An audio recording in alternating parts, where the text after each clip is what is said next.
sign here.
Call the meeting to order.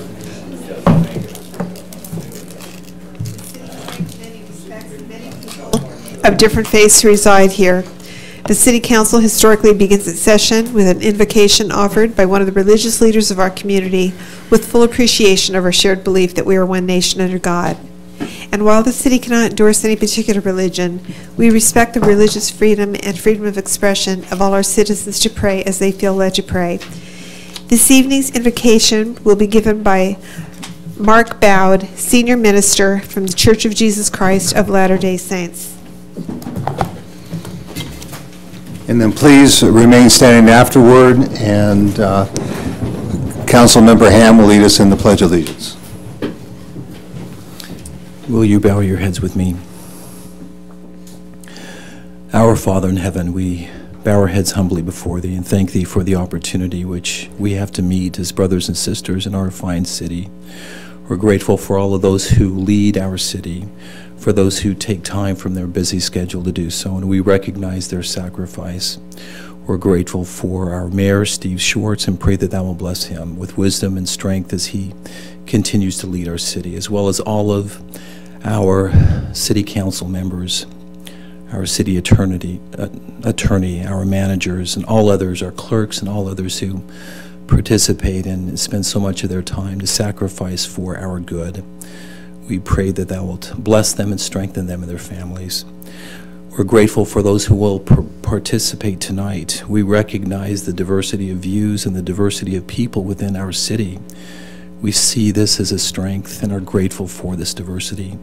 We pray that a spirit of peace might reside upon this meeting, that those things that are discussed might be discussed with a sense of calmness and respect.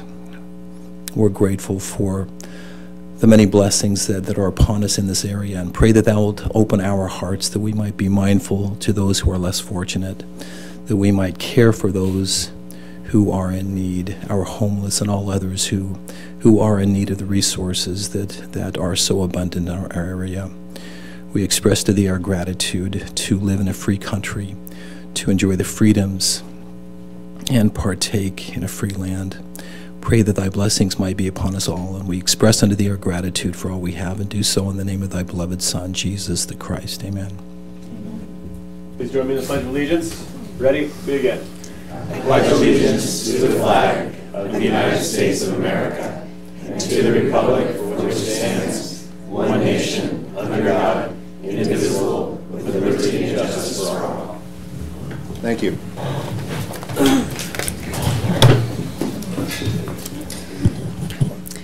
Councilmember Ferguson. Here. Councilmember Ham. Here. Councilmember Ward. Here. Mayor Pro Tem Bain. Here. Mayor Swartz. Here. First item on the agenda is a toll road update. I'll start. Mayor Pro Tem Bain and I, we represented the City of San Clemente at the TCA board meeting last Thursday, and we expressed support for Assemblymember Bill Bro's legislation, AB 1273, and I was pleased to see so many people from our community send letters to us for the last couple of days in support of his legislation, so thank you. We also sought a response to the City of San Clemente's settlement agreement that was submitted in March that we haven't heard back on yet. And I'll turn it over to Mayor Pro Tem Bain to discuss the agenda report that we presented. Great. So yes, so we, in addition to Assemblyman Bro's bill, 1273, we also put a measure on the agenda for last Thursday's TCA board meeting requesting a third-party audit and also requesting a number of transparency measures that we wanted the TCA to implement. Chief among them was disclosing sponsors and donations to all the various TCA board members, and requiring just effectively the transparency and sunshine ordinances that we've been looking at here in San Clemente. Unfortunately, those did not pass. It was a very heated and contentious hearing for those of you that watched, but ultimately, I appreciated everyone who came out and spoke. I think we made a lot of headway despite losing those motions. A lot of very, frankly, I thought a lot of information came to light in the public view, and we'll continue to hold the TCA to account to make sure that they're doing what they need to do. So thank you again to everyone that came. Thank you to Councilwoman Ward for showing up as well. And we'll alert everyone the next meeting. Hopefully we get the same level of support. Thank you. Okay. Okay. Next item is presentation of a proclamation to Dick Vale proclaiming April 2019 as Donate Life Month.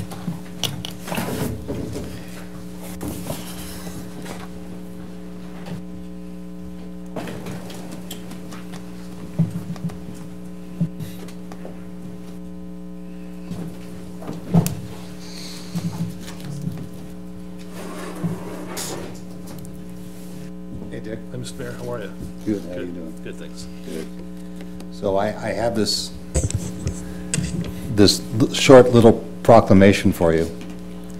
Whereas organ, tissue, marrow, and blood donations are life-giving acts recognized worldwide as expressions of compassion to those in need, and whereas more than 118,000 individuals nationwide and almost 21,000 in California are currently awaiting organ transplants, and every 90 minutes one person dies while waiting for a donated organ.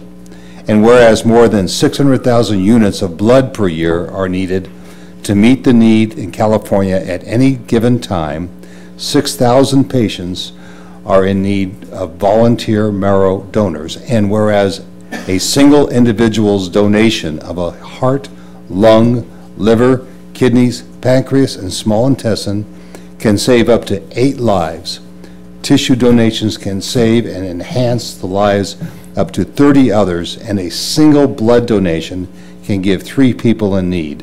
And whereas nearly 13 million Californians have signed up with the state-authorized Donate Life California Registry to ensure their wishes to be organ and tissue donors are honored. Now therefore, I, Steve Schwartz, Mayor of the City of San Clemente, California, acting on behalf of the City Council and citizens of San Clemente, do hereby declare the month of April 2019 as DMV Donate Life California Month. And by doing so, encourage all Californians to check yes, as I did, when applying for or renewing their license, driver's license or ID card, or by registering at the website. Thank you. There you go. Thanks very much. Thank you. Does that save you food? Sure.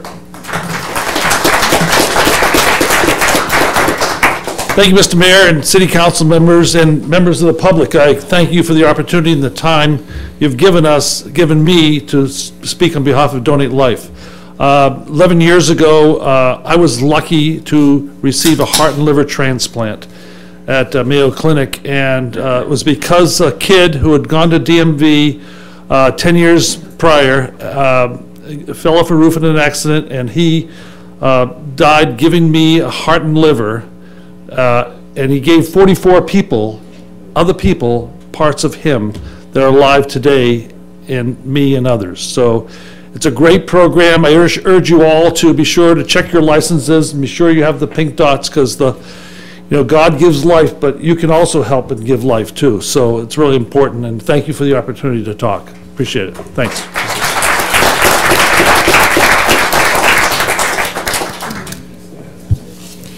Next is a presentation by Francisco Marmoleo and Susan Reese of Orange County Human Relations concerning Orange County Human Relations activities.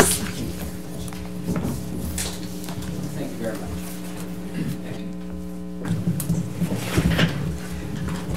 Good evening, Mayor, council members, Mr. Maxnoff, and staff and community members. Thank you for allowing us time to make this presentation. We're here tonight to report on some of the work of our nonprofit organization, OC Human Relations, in the city of San Clemente over the last year, and to present you with copies of our annual report, which are going around now. You've probably heard me say this before, if you remember, but we at OCHR believe that all people have the right to live free from discrimination and violence, and so we provide programs to create safe and respectful communities. Our mission to build understanding among diverse residents, I feel, is more important now than ever. We continue to see division and strife throughout across our nation, throughout our communities, and even in our neighborhoods. Still, we at OCHR, we believe, regardless, that we can work together, and we know that we're better when we do.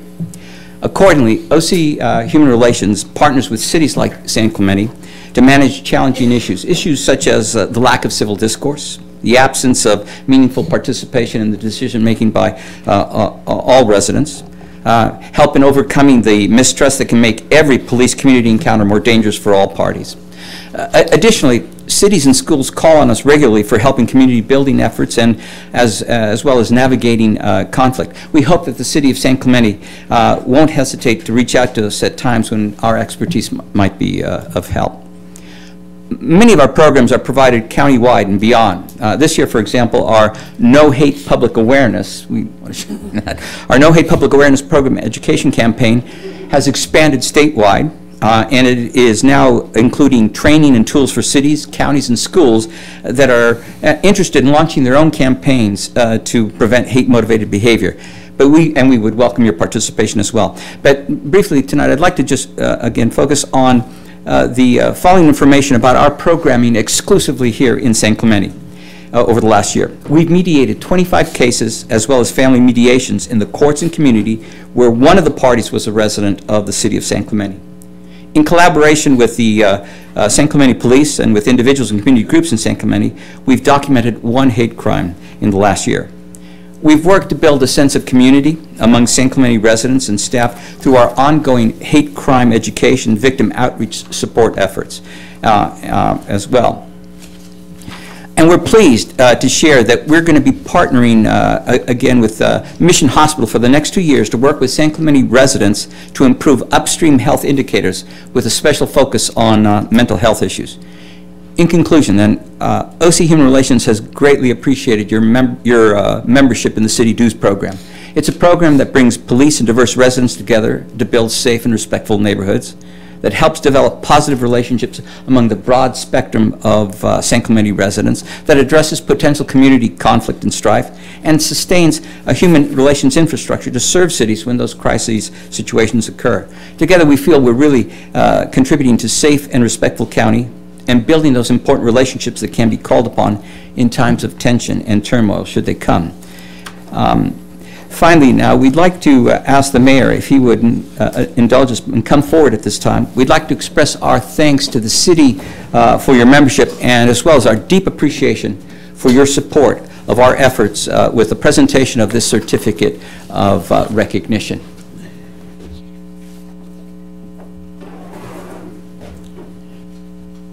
Thank you very much. On behalf of a very grateful organization, you can't know how much we appreciate the kind of support we get from you and your staff in this community. It really is very important. Thank you for being here. Thank you. If I could just one more indulge. Some of you have heard us before. Some of you out there know us or don't know us. But one of the easiest ways to address that is to attend, one of our signature events. On the 2nd of May, on Thursday evening, we're going to have our signature event. It's an awards event where we recognize organizations, police departments, schools, individuals who've done outstanding work. And I would like to extend a personal invitation to anyone from the City Council's or Mayor's office who would like to come as a guest at my table. I'm going to leave these here. It would be an honor to have you at our table. That'd be great. I do know that Mayor Pro Tem Bain and I will be out of town on city business that day, but we'll definitely pass it on. Okay, well, thank you very much. And again, I appreciate it. Thank you very much.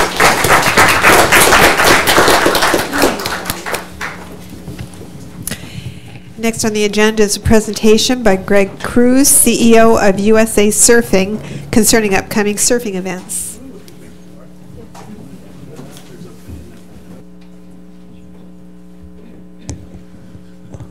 Good evening, everyone. Mayor Schwartz, council members, Mr. Makshinoff, staff, and community members. I'm happy to be here this evening representing USA Surfing. I'm Greg Cruz. I'm the CEO. And this is Andrea Swain. She's our president of our board of directors.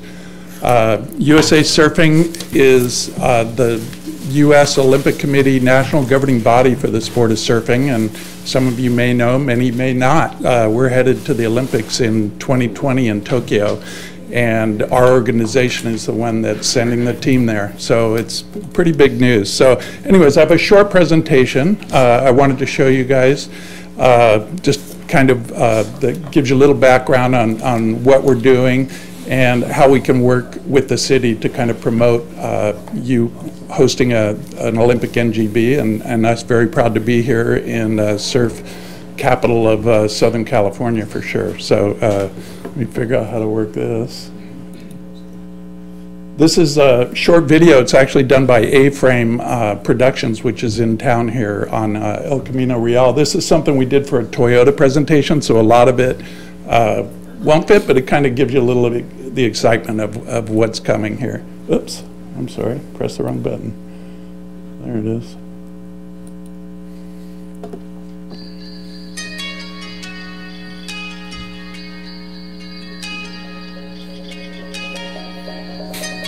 The Duke Kahanamoku was an Olympic swimmer in 1912, got 1 gold medal. This was for Toyota, so.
So, quick history. You saw Duke Kahanamoku, who was in the Olympics in 1912, won a gold medal in swimming. You had George Freeth, who was hired by a lot of the developers in cities like Huntington Beach and Manhattan Beach and also in Atlantic City to travel around and doing kind of surf carnivals as exhibitions of surfing to bring people out to the end of the red line in Huntington Beach and that. Here locally, you had Grubby Clark and Clark Foam, and Hobie Alter really developed the foam surfboard and the shortboard revolution, and coming out with the movie Gidget, which kind of really brought surfing into a major popularity. Then we went through the shortboard revolution. A lot of that happened here in the surf ghetto. With guys like Rick James and Midget Smith and a lot of the famous old shapers, Martin. Then we get into the modern surfing age, and now we're into Olympic surfing. San Clemente has been a hotbed of surfing talent, and we currently have Kalohe Andino, who just got second on the first championship tour event of the year. I think he got robbed. He should have got first. And Caroline Marks, who won the women's event at 17 years old, one of the youngest. They've been longtime participants in our programs and on our junior teams and what have you. And everyone on the World Surf League Championship Tour this year is battling for a spot on our Olympic team. So the ratings from 2019 is going to determine who goes to Tokyo in 2020. But I'm on a short leash here with this mouse. So surfing's been super influential in many areas throughout the years, from music with the Beach Boys, Jack Johnson, Sublime, Switchfoot, fashion from Jams, Pendletons to Vans and the entire surfwear industry. Tastes for adventure travel, fish tacos, Corona beer, acai bowls, poke bowls, avocado toast, and van life were all started within surfing community. Books and movies from the Pump House Gang by Tom Wolfe to Blue Crush and Barbarian Days. Sports including skateboarding and snowboarding were surfers trying to do something when there's no surf, essentially. And in research across the board of everyone involved in action sports, while surfing might not have the most participation because you have to live on the fringe of the continent to participate, it's the #1 aspirational sport. Everyone wants to come to San Clemente and learn to surf in the summer and hang out with the surfers.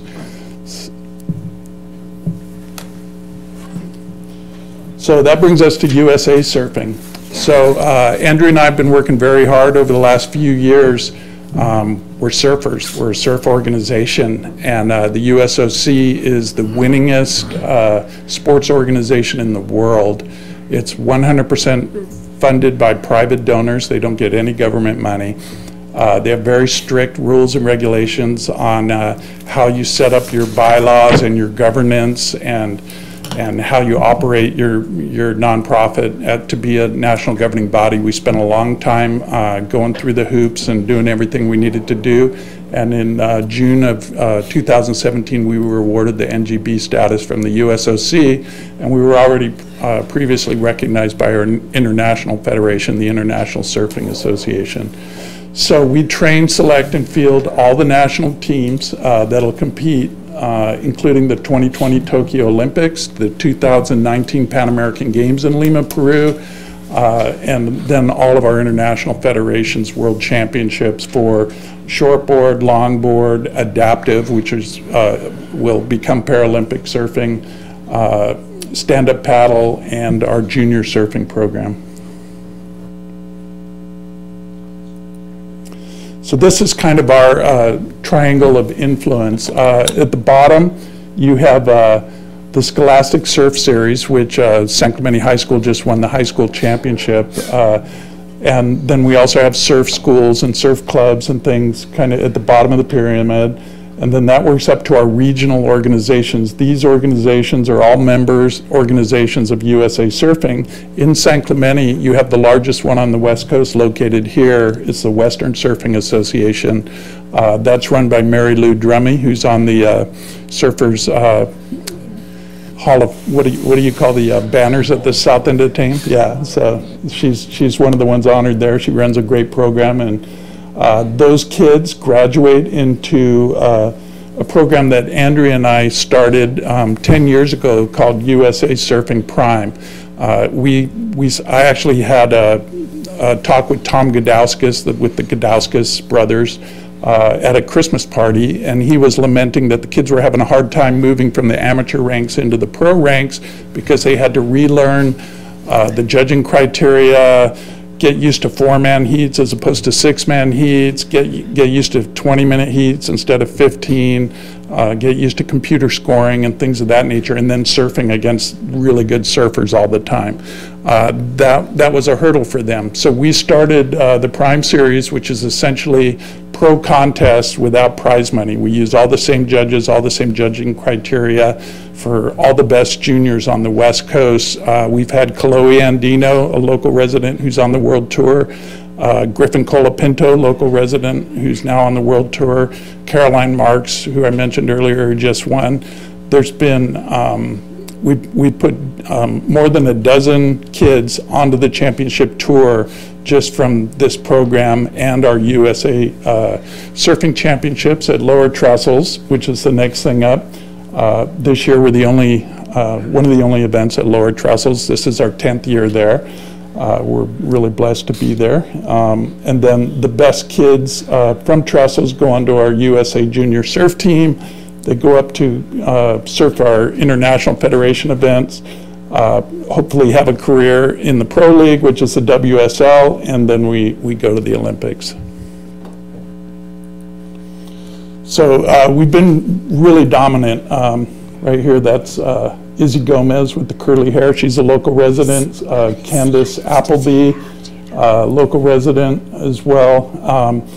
This is our 2015 stand-up paddle team that won gold in Sayulita, Mexico, and Australia had dominated that for years. It was really like an amazing victory. But our junior team won gold in 2015 and 2017, and we got a silver medal this year in Huntington. Our World Adaptive team has won gold the last 2 years. Our longboard team with Colin McPhillips as the coach. He's a local resident, along with Rachel Tilley and Tori Gilkerson, 2 world champions from San Clemente that came up through the WSA events. They took gold and set some records that are going to be a long time to get beat. 9 of the 36 top men on the professional tour in the last 5 years came through our programs, and 8 of the 18 women in the world on the professional tour came through our programs. So we've been successful with pretty meager funding as well, so we work really hard. So we have the convergence coming of surfing in the Olympics, and it's the powerful youth influencers that I mentioned earlier. In a sport that's the most aspirational action sport, brought to the world stage of the Olympics with great interest in the sport, how it works, and the athletes by the non-surfing public. And it's a quintessential summer sport. And that's why Toyota chose us to sponsor us as one of only 5 of Olympic summer sports. So, what does that mean for San Clemente? Well, Colorado Springs pays millions to be designated as Olympic City, USA. They offer all kinds of incentives for sports NGBs to locate, to headquarter, what did I just do? To locate in Colorado Springs. So we're proposing San Clemente, home of USA Surfing. I'm a proud resident. I moved here from Huntington Beach. I grew up in Huntington Beach, moved here in 1987 when the left started breaking at lowers due to the storms that year. And I've loved it, raised my kids here. Andrea as well is a resident. So we like being here, and we like having the organization here.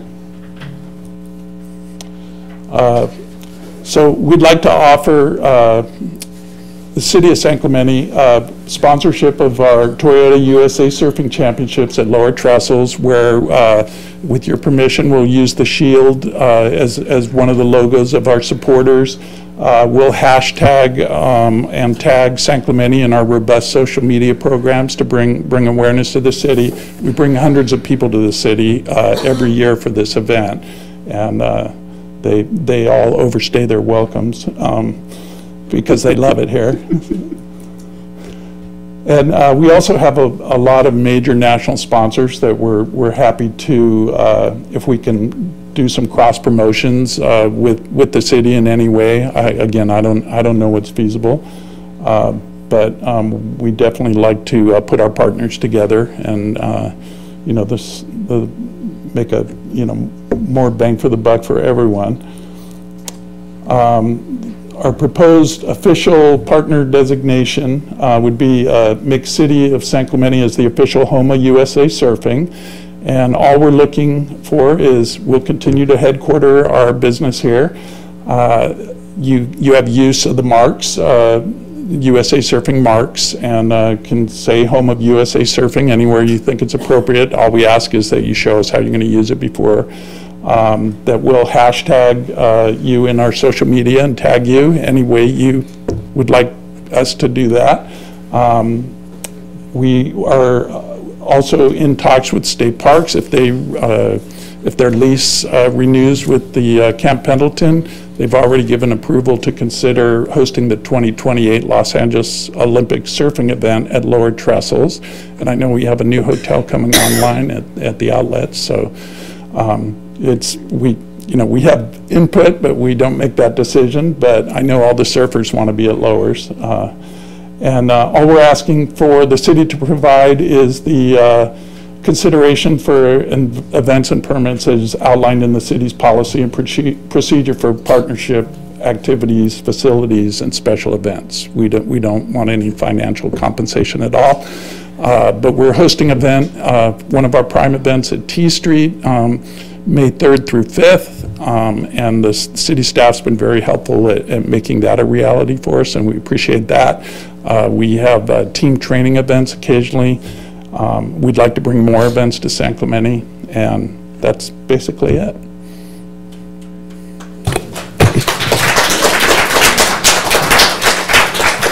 Go ahead, Chris. Hey, Greg, thanks for presenting. That's fantastic news. I noticed you said that you're having your event at Lowers this summer. Yeah. Is it Lowers, or typically you guys do your events at churches, right? No, this is Lowers. This is the U.S. Lowers. Championship. Awesome. Yeah. Okay, great. Well, I look forward to being there. And it's the 18th through the 22nd. So. Fantastic. Chris, are you going to actually participate? I've participated in USA events before, yeah, in the stand-up paddle division. So, great. Yeah. Thanks for the presentation. All right. Thank you. Pardon? We also brought some USA Surfing hats and lapel pins, if the city clerk could pass those out to the council. Mayor. Thank you so much. Sure. Kathy. Thank you. Wait, can I just say one thing? Hold on. Real quick, that I'm happy to hear that there's still surfing events at Trestles. And I applaud you for staying there and doing that, because I think it's so important. And all people from all around the world come to train there. And I just can't believe that major events have been moved. So I'm really happy to hear that. And so what you're doing is in perfect fit for San Clemente. We promote our action sports industry. It's in our economic development plan. So I think, they're a good partner for us. But when you talked about Trestles, I'm very happy to hear that, that you're doing. We have to jump through some significant hoops to get it done.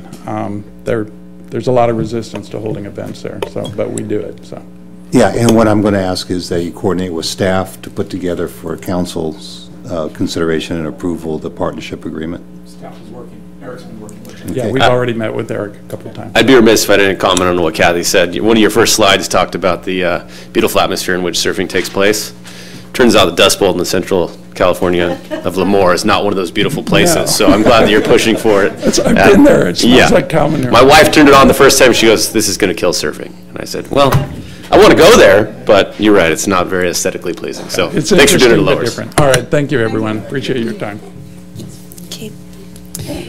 I did. Members of the audience who wish to address council on matters that are within the jurisdiction of the City of San Clemente, but not separately listed on the agenda, may do so during the oral communications portion of the meeting. A total time limitation of 30 minutes is allocated for oral communications part 1, with each speaker being allotted 3 minutes, which to give his or her presentation. I have cards.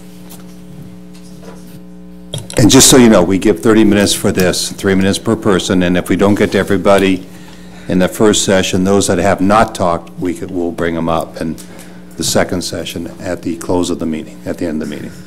Okay, so first up I have here is Don Urbeck. Good evening. I wanted to come tonight and give you guys some information and ask for your help in getting some help for our students at San Clemente High and in fact all the Capistrano Unified School Districts. I don't know if you've heard, but record number of California residents did not get admitted to the UC system this year due to policies that are actually in violation of state law and in violation of the UC's master plan mandate.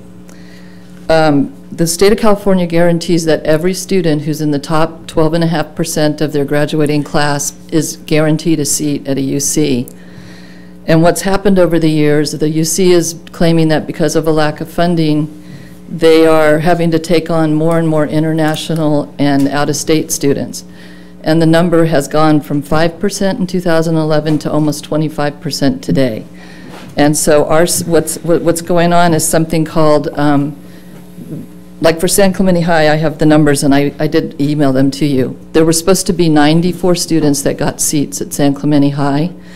This year only 39 got admitted because 45 were placed in what's called a referral pool. And what they do is they deny kids access to a school of their choice or what they're qualified to be in, and they put them in a referral pool and only offer them UC Merced. Whereas with the international and out-of-state students, they give them a guaranteed school of their choice. So it's not a fair admissions process. And when I sat down to look at the international students, the makeup of the international students, I was shocked because 80% of the international students come from Asia and the Middle East. And out of that, 69% come from the People's Republic of China. I actually look at that as kind of that's not diversity, and I look at that as a national security risk, and it's very unfair to our kids. It's also a financial problem because now that each of those 45 kids had to be displaced to an out-of-state school or a private university of comparable quality like our flagship schools, UCLA and Berkeley, those kids now their families have to spend on average $155,000 in extra tuition over the 4-year period.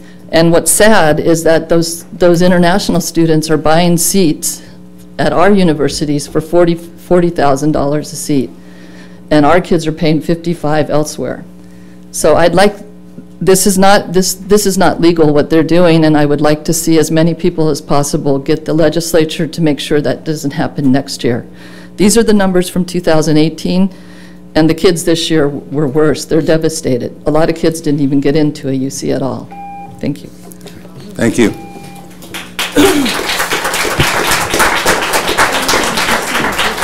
Next I have Brad Malamud, followed by Bill Hart.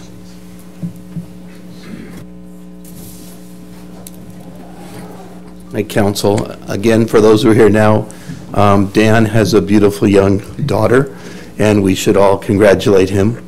And, but I'd like to talk to a few things. I think, first of all, just for the public, what I saw tonight, I love the presentations, but why don't we move those to the end so that people sit here can watch them on TV if we're not going to limit them to 5 minutes. Today was almost 45 minutes. People have issues to talk about. That's just my view. Council can do what it wants. I want to talk to the CPRA requests. The current site only provides the documents to the requester, and you have to they get a code. I'd like to ask the council to open up all CPRA requests to the public so that anything that's requested, anybody in the public can just go and see what the question was, see what the number is, and get those documents without having to have some code or something like this. The Brown Act demands it. I don't know why we're forcing people to use codes that we don't get. So that's it. Another Brown Act problem appears to be that, again, on closed session items for potential litigations for over 10 years, not one has been identified. The documents weren't made public. Another Brown Act violation appears to be tonight, if you go to the back and look at the public records, the warrant registers are not in there. Those are public documents that are on the website. They need to be in the public disclosure so any citizen coming here can see them. Finally, Mr. Schwartz has made up a rule now that if you speak in the first communication, you can't speak in the second. That isn't the rule. It's not what it says on the agenda. And as far as I know, and I respect the mayor greatly, but he doesn't get up to make up the rules. So it's always been the case where if you don't speak at the first session, you get to speak at the second. There's never been a rule for the 24 years I've been coming that if you speak at the first, you can't speak at the second. If the council wants to vote to change the rule, fine and dandy, but that's not the rule right now. And I don't plan on speaking at the second session, but if something comes up that I want to, I have every right under the Brown Act to speak. Finally, on the homeless issue, I don't see the city doing anything to solve this problem. There's nothing publicly being disclosed, or I missed it. There's nothing on the agenda. The issue's been raised a long time ago. The sheriff cannot move people off of public lands. And I'd like to see city attorney, city manager, and other staff members get this done. We deserve it as a city. And if they don't want to get this solved, then let's get somebody in that does want to. Thank you very much. Bill Hart, followed by Michelle Brooks. Mr. Mayor, members of the council, first of all, let me say congratulations on behalf of Christy and myself to Dan and Cheyenne. We're very happy for you, and I can only promise that you will get a full night's sleep sometime down the road. I'm here to talk to you about a couple of stories dealing with the Watershed Task Force. As you know, I'm the chairman. And I want to talk to you about a couple of things that have happened recently. 2 weeks ago, we were contacted by actually a corporal in the U.S. Marine Corps. He asked if we could help him organize a beach cleanup and a barbecue. You probably knew about this from the last meeting. Well, that happened 2 days before the proposed date of the barbecue. I happened to be in South Carolina on business, so I was at a loss. I picked up the phone, called one of our board members, Ron Perugini, and he said, I'm on it. I later heard about an unbelievable effort to bring this whole thing together, and there was a lot of help from city staff. But I've got to say that Jim Dahl made a key presentation, and out of that, James Makshinoff reacted and told staff to go make it happen. So thank you, James, and thank you, Jim Dahl. It did come off. 250 Marines on the beach near the pier, all got fed. It was a Herculean effort. It came together in an unbelievably short period of time. I can't imagine what it was like, but I do want to say one thing about it. At the end of the barbecue, the CO of the company gathered his 250 Marines together and said, get your affairs in order because we're leaving tomorrow at 6 a.m. So what that means is that those guys and gals were going away for a year, and their last full day on American soil was a San Clemente Beach barbecue.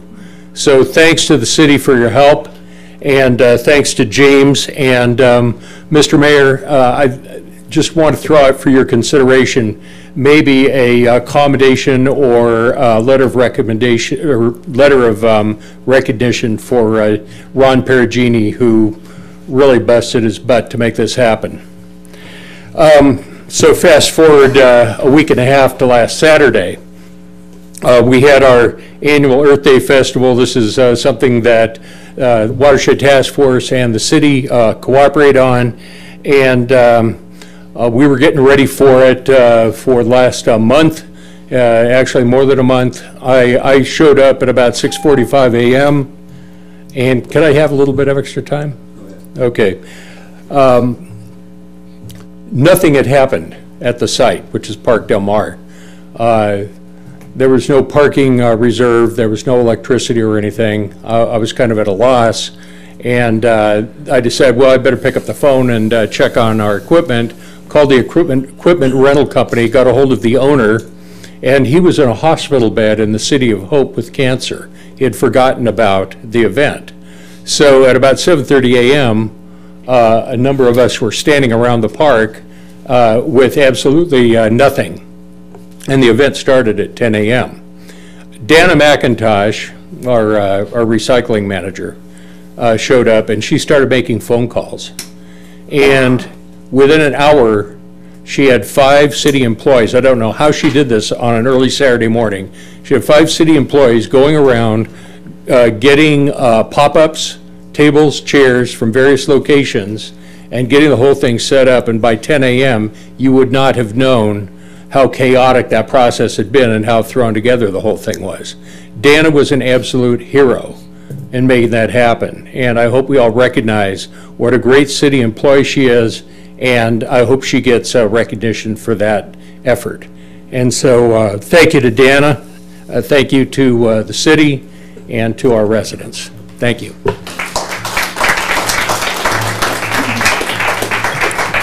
Michelle Brooks, followed by Amy Berberet. Council, the last time I spoke, it was at the Safety Committee meeting. I asked about the plan of the proposed shelter, homeless shelter in Laguna Niguel, Irvine, etc. Of course, they rejected it. Steve and Chris, you stopped me, saying that we don't care what happens in neighboring cities, we just care about San Clemente. Well, fast forward 6 to 9 months, and guess what? San Clemente now has homeless transients pouring in daily from neighboring cities because there are no shelters and there was never a plan. We didn't want to do anything back then. Nothing is still being done, and it's getting worse by the day. The police say that we need a shelter so they can actually do something to clean this up by having a place to take them. I want to know why we haven't done anything yet. What I refuse to allow is years to go by and this become the norm. Walking by tents, human feces, drug needles throughout our town, and all of us wondering how and when this all started. I won't forget how and when this started, nor will I forget our prior council, the last few years, doing nothing to stop it immediately. I have emails back from 2016 to people in the city from when my then 2-year-old picked up a heroin needle at North Beach. I came here, I spoke, and I counted on those I elected to care and to act. Anyway, Laura and Dan, thank you for what you've been doing. We have high hopes for you. We see that you are trying. Please keep up the fight. Let the community help. I'd be happy to join a task force if we could set up a task force and get things going. I want to know what we're actively doing. I get frustrated at these meetings because you can't respond to us, so I don't know how to get answers from council. It bothers me that some will say we are treating the homeless with fear and hate. I'm not doing this out of fear nor hate, but my responsibility to protect my children. They should not have to see people doing drugs when we're out walking, human poop when we're out walking, 2 homeless men jumping in front of a friend's car with 6 of our young boys inside, pounding on the hood, blocking our car from driving, while the boys were screaming inside, watching me get cussed and screamed at by what the police call an HBD, has been drinking, and they're now so upset they refuse to even enter the parking lot to North Beach. This is when we stop going. We stop going to our local places because nothing is being done to protect us. That is your responsibility as elected officials to put our city first, and that would mean acting to protect your residents and businesses. I don't take my kids to Stroll Del Mar. I don't take them to our public library, Ellie's/Mulan. So if people want to say this is out of hate, then sure. I hate that I can no longer feel safe walking my beach trail. I hate that I can't take my kids to our public library. I hate that we can't do the things we used to enjoy only a few years ago because our city is allowing every transient who shows up here a free ocean view wherever they'd like to set up camp while drinking in public and shooting up drugs. We need to act now. Please update on the status of a shelter, why it hasn't been built, or what the plan is. Why is this not on the open agenda tonight? We deserve to know what is being done. It's been long enough. No more excuses. The state screwed us, yes. Judge Carter screwed us, yes. But what have we done about it besides letting it get worse and worse? We're screwing ourselves. That's on us. Thank you.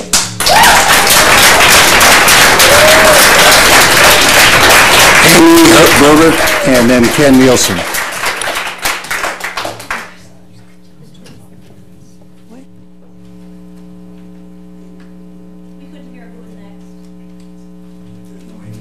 Yes, there is. No, I didn't hear you because everybody was clapping. Will the next person please come up if you're ready to speak? That would be Ken. Good evening, City Council. My name is Amy Berberette. My husband and I have been residents of San Clemente since 2001. I'm speaking today because I noticed there is nothing on the City Council's agenda tonight regarding the temporary shelter that is required to keep our city from being sued by Judge Carter and allowing us to enforce our no camping ordinance. Every day, more and more vagrants are coming here or are being sent here. Our shelter should be a dry shelter for San Clemente's homeless residents and should not include the homeless that have used FAM's address. On March 11th of this year, a Carlsbad woman was stabbed to death in her own home in the middle of the night by two transients that lived in an encampment behind and not far from her home. She lived long enough to call 911, but succumbed to her injuries at the hospital. She was stabbed over 50 times in her bed, and the murderers stole her car. These two were currently on probation for burglary and are thought to have committed other burglaries in the area. Thankfully, they have been captured. Their police department held a community meeting regarding this. Needless to say, it was filled to capacity and then some. Carlsbad is 23 miles from here. If you don't think this can happen here, think again. A group of enablers that daily feed our North Beach vagrants are only exacerbating the problem, and this needs to stop. The drug addicts, alcoholics, and the mentally ill are a large portion of the folks residing there.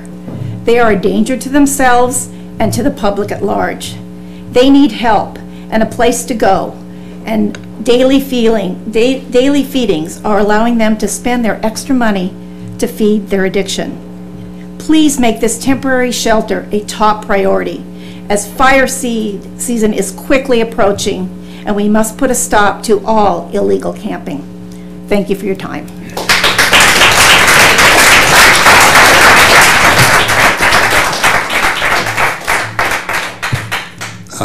Ken, and just before you start, I've got to bring this up, and we can't give details, we can't give out what we've been digging through and working with 24 hours a day, 7 days a week for the last couple of months regarding this, because everything is in the middle of negotiations and we can't negotiate out until we have a firm answer to say what we're doing. But what I can say is that city staff and city council and all these members have been working individually for many, many hours, long into the night in some cases, and that we are extremely close to having a resolution to the shelter issue that will allow our sheriff's department to start enforcing our laws. So that's all I can say. That's the most we can say on this. Go ahead, Ken. I'm sure you guys are. I didn't come up here to speak about that. I'm also on the Watershed Task Force. I want to thank you and our city manager for making it happen. It was an amazing event for over 200 Marines. I think 250 was the guess that we ended up with. And it was shocking when their commander came up. They made a circle around us to thank us. And he gets there and he tells these guys to go home and get straight with your families because we're gone tomorrow for a year. Think about that. That's pretty heavy. I remember the day we went for our draft physical in 1965, and it was the same type of thing, but I didn't have to go. But these guys are there, and I don't know where, they wouldn't tell them where they were going. So it was pretty heavy. But on another note, I went to the TCA meeting the other day. Anybody that thinks that our council members aren't working their butts off needs to go to one of those meetings. That was a meeting from hell, let me tell you. I've been to a lot of meetings in my life, and I've never been to one that nasty. And our city council members took a lot of heat, I think, anyway, and I appreciate it. I hope we did some good for being there, but what a mess that is. And a lot of these cities aren't on San Clemente's side at all, and it's going to be a war to win this battle. So hopefully everybody gets that San Clemente's not sitting idle. They're working their butts off to try to solve this thing. And Bill Bain, I believe is his name, is that correct? Bill Bro has put a bill forward that they're trying to get passed. These guys don't even want to think about it, but I met him at a party the other night, talked to him about it, and he's working hard to get it going. And anyway, thank you two guys for making that happen for our barbecue. You have no idea how good those Marines felt being on the beach, and I had no idea that they were leaving the next day. But that was their last hurrah in San Clemente. Some of them ain't going to come back. So what a deal that was for them to remember San Clemente. Thank you. Thank you, Ken. By the way, Ken, I know James wants to say something, but I just thought it was interesting that you and I both had our physicals call-ups the same year. But I did end up going, but that's beside the okay, go ahead. Mayor, I want to thank Bill Hart and Ken Nielsen for thanking me, but that day I had to go to Sacramento to do some TCA work, and I left it to Dave Riebensdorf, the utilities director who oversees Dana McIntosh, and Dave Riebensdorf is the one that made it all happen for the Watershed Task Force, so I'd like to thank him for taking care of it in my absence. Let him know that he's been thanked. We have Ava O'Keefe and then Marcy Skinner.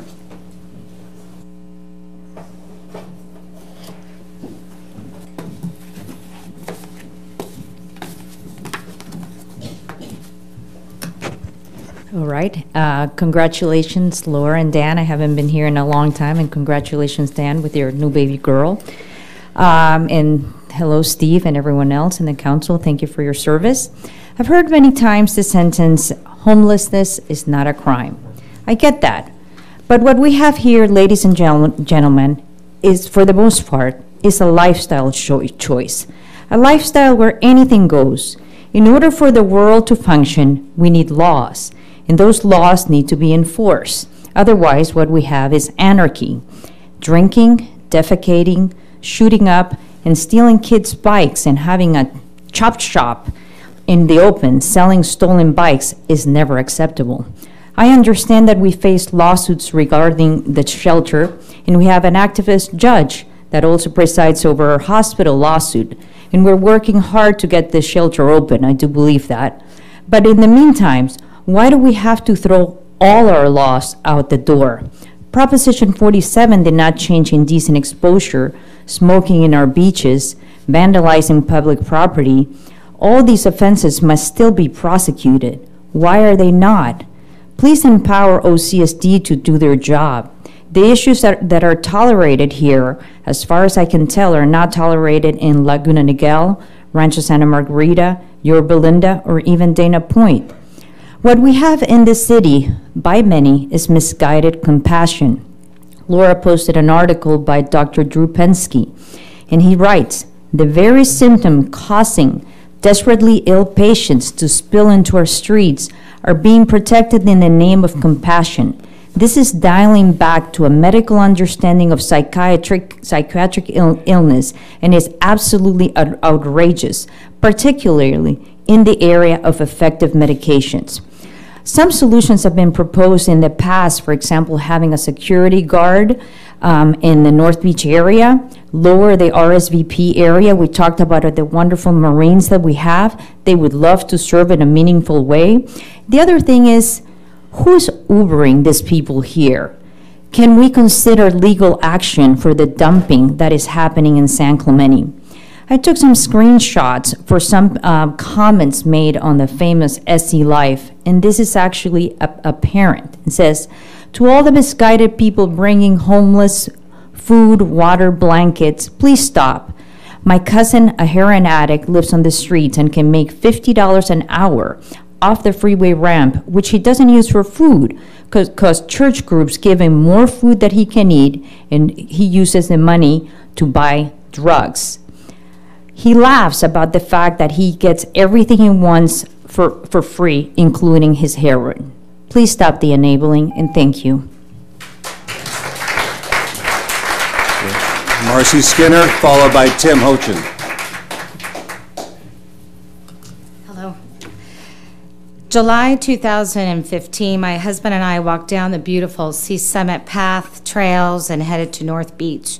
We put our feet in the ocean, we walked back up the hill, and immediately purchased a home in Sea Summit that very day. Actually, the very first home that sold was ours.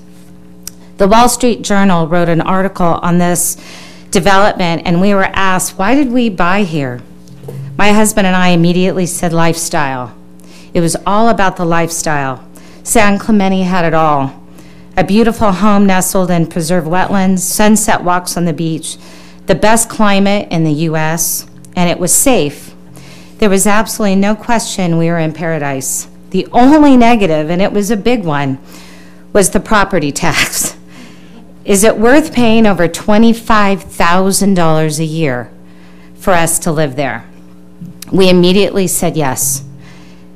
270 new home buyers in our development said yes. Our newfound lifestyle was based around sunset walks on the beach. Anyone that visited had to walk the trails to the pier, eat at the Fisherman, of course, and walk back. That was my rule. Homeless folks were always out and about. Actually, I would see the same people walking the trails, sleeping on the benches near our home. We always acknowledged each other. I never felt threatened or unsafe until now.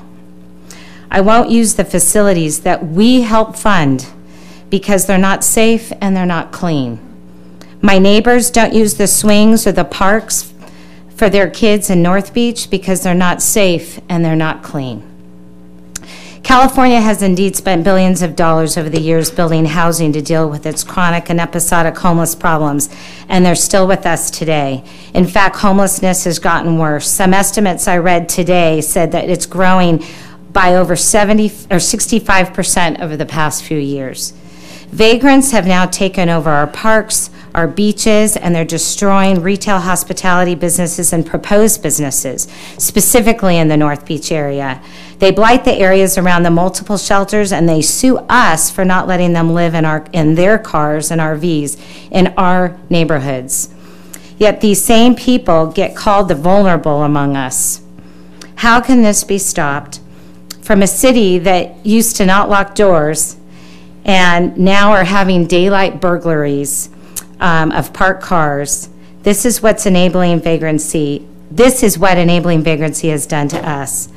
We need you, our elected officials, to provide an immediate plan and allow us as residents to help. Thank you. Tim Hochin, followed by Sherry with no last name. Good evening, Mayor, City Council members.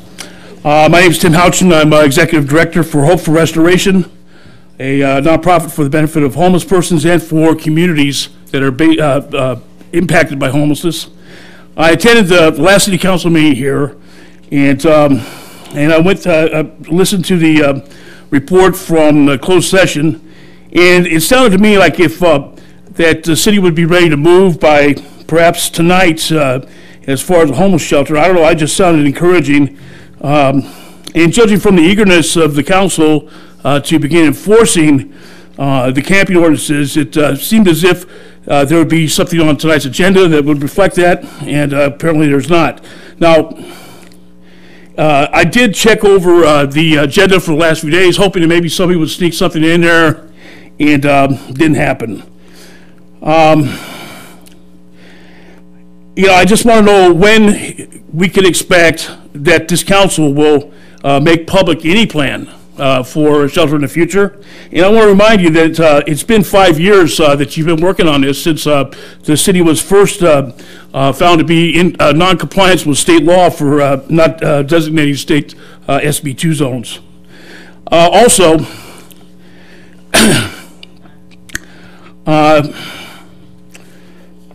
if I decided today to call to find out, I found out that I figured that you weren't going to have anything on the agenda to address this issue. So I called a source of mine from the Elder Law Firm, that I'm sure you're familiar with who they are. And the source informed me that San Clemente may not be ready to move forward for a couple of months.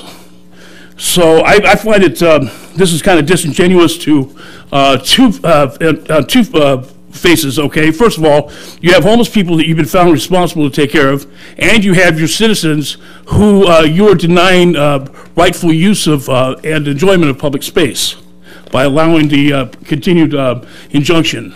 So you need to give your residents, your citizens of San Clemente, you need to give them the injunctive,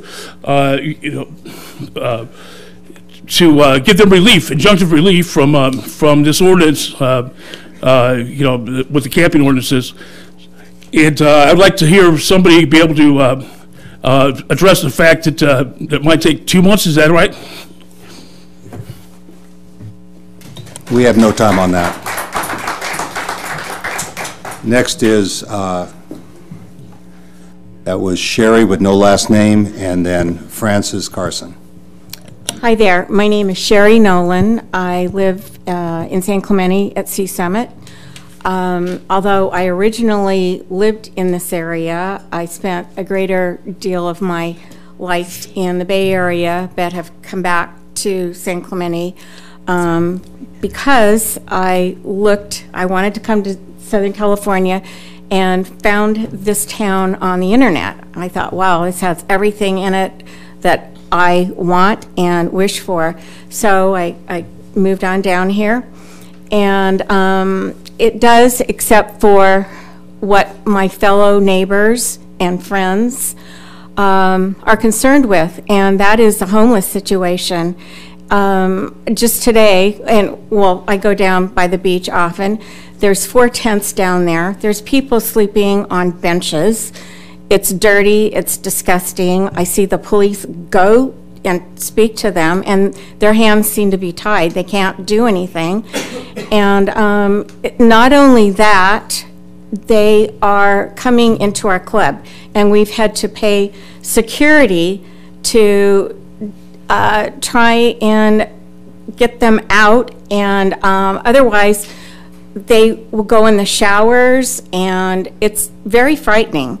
So along with myself and my neighbors, there's quite a few here, although they're not all speaking, we have the same consensus in mind, and we'd love to see something happen with the situation that's going on. So, thank you. Thank you. We've gone through that initial 30 minutes, so there's a few left that we'll call up at the end of our meeting. So let's go ahead and proceed. We'll close part 1. Could we have a motion to waive reading in full of all resolutions and ordinances? Second. All in favor? Aye. Motion carried, unanimous. Closed session report, City Attorney. There was no reportable action taken in closed session.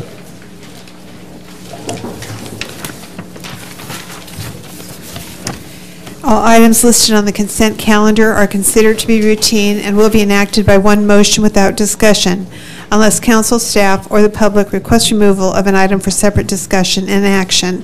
Staff has requested the removal of item 6F for discussion. I'd like to request the removal of 6K, please.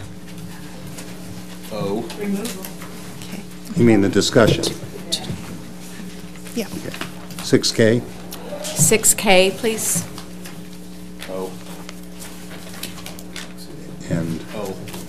And we have O he wants. Got that. Anybody else? Okay. Okay, could we have a motion to approve the balance? So moved. Second. Motion moved by Ward, second by Ham. All in favor? Aye. Motion carried unanimous. And treatment of 6C. No, Oh, we did. it's already been C. passed. It can't be, I turned in a card properly. You could rescind the approval and do it. He did turn in a card. I'll amend my motion to remove 6C and move the balance. Second. All in favor? Aye. Okay, carried.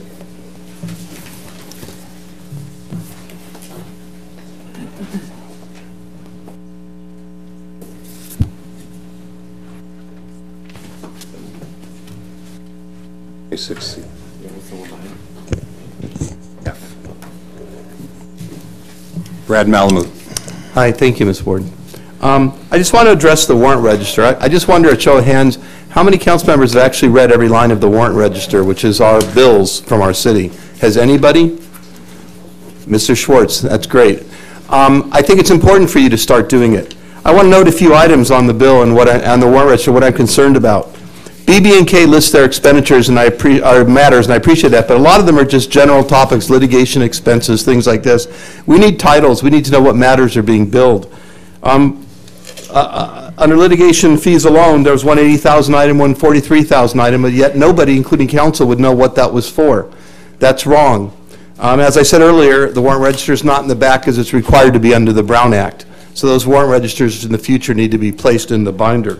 On Melvin Myers, I complained a few weeks ago about a $100,000 proposal for a matter that we still haven't gotten the contract for, which I've asked for, and what matter it is that they're representing the city. It's a pure Brown Act violation again. We seem to have a habit of that.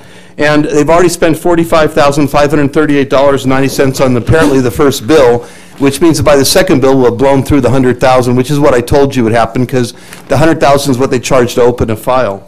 We have another legal expense for Tally and Tally Law APC, professional corporation, titled just, quote, Special Legal Counsel.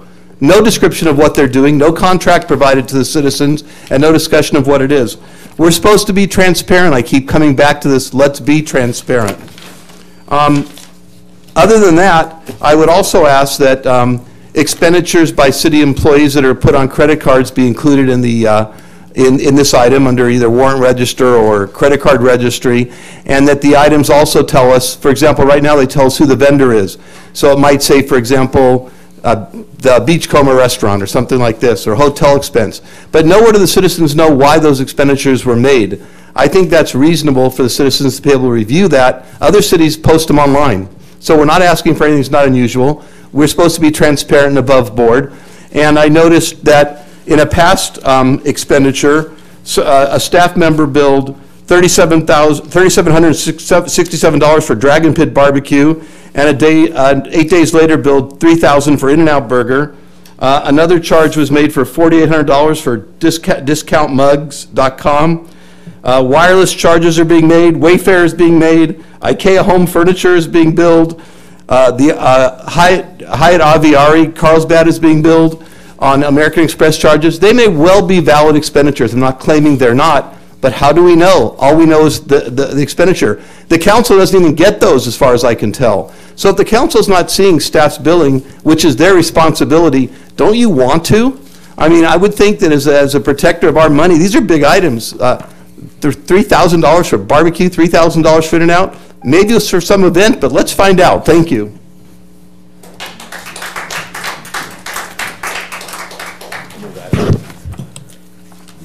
You want to move the item? I'd like to make some comments, if I may. Go ahead. Mr. Malamud raises some good points that I would like to see the warrant register be included in our binder. If it's not too much trouble, that'd be great. I didn't get to click on the link on that this time. And I do recall in reading them, the last one, that litigation is very nondescript. I would like to see title of what that litigation paid for, what the expense was. TCA, memorial care, I mean, it shouldn't be that difficult to put a little title to describe what that expense was for. And then, yes, I have emailed before with the city manager about credit card statements, that we should put those up there like the warrant on our website in the spirit of transparency. We are trying to bring more sunshine to our organization, not run away from it like vampires. So I'd love to see that happen. And the city manager did say I should bring it up to the council. It's not a decision that he could make. Thank you.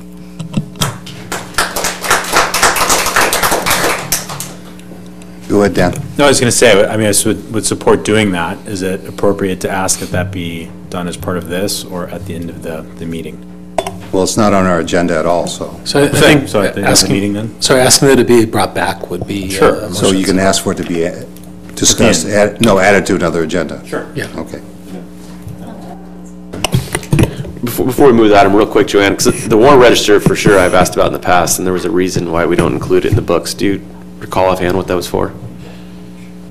I don't see any problem with it. I Okay. don't remember discussing it. Okay. I'll move that. I'll second that. All right, been moved by Councilmember Ham and seconded by Councilmember Ward. All in favor? Aye. No. Motion carried 4-1 with Ferguson objecting.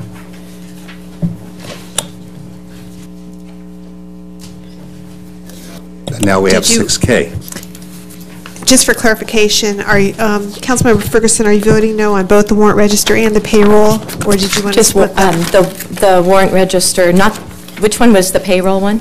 The payroll is just the latter portion of item C. Oh, no, just the first portion. Okay, Thank you very much for clarifying. Do I need to bifurcate my motion for that, Joanne? If you just say that's what you meant, then no. Just say that's what I Yeah. meant. That's what I meant, but for Yeah. future reference, I think we should be clarifying before we vote. Yeah. Okay.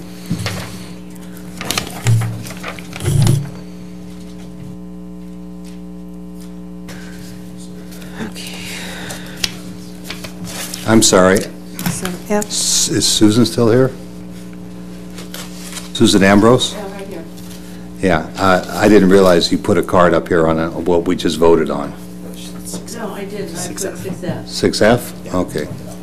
All right, come on up. Apologize if my penmanship was. We're going to discuss 6F now, so you can come up. Do you want me to go before the staff report? Yeah. Okay. No, 6F is still part of our,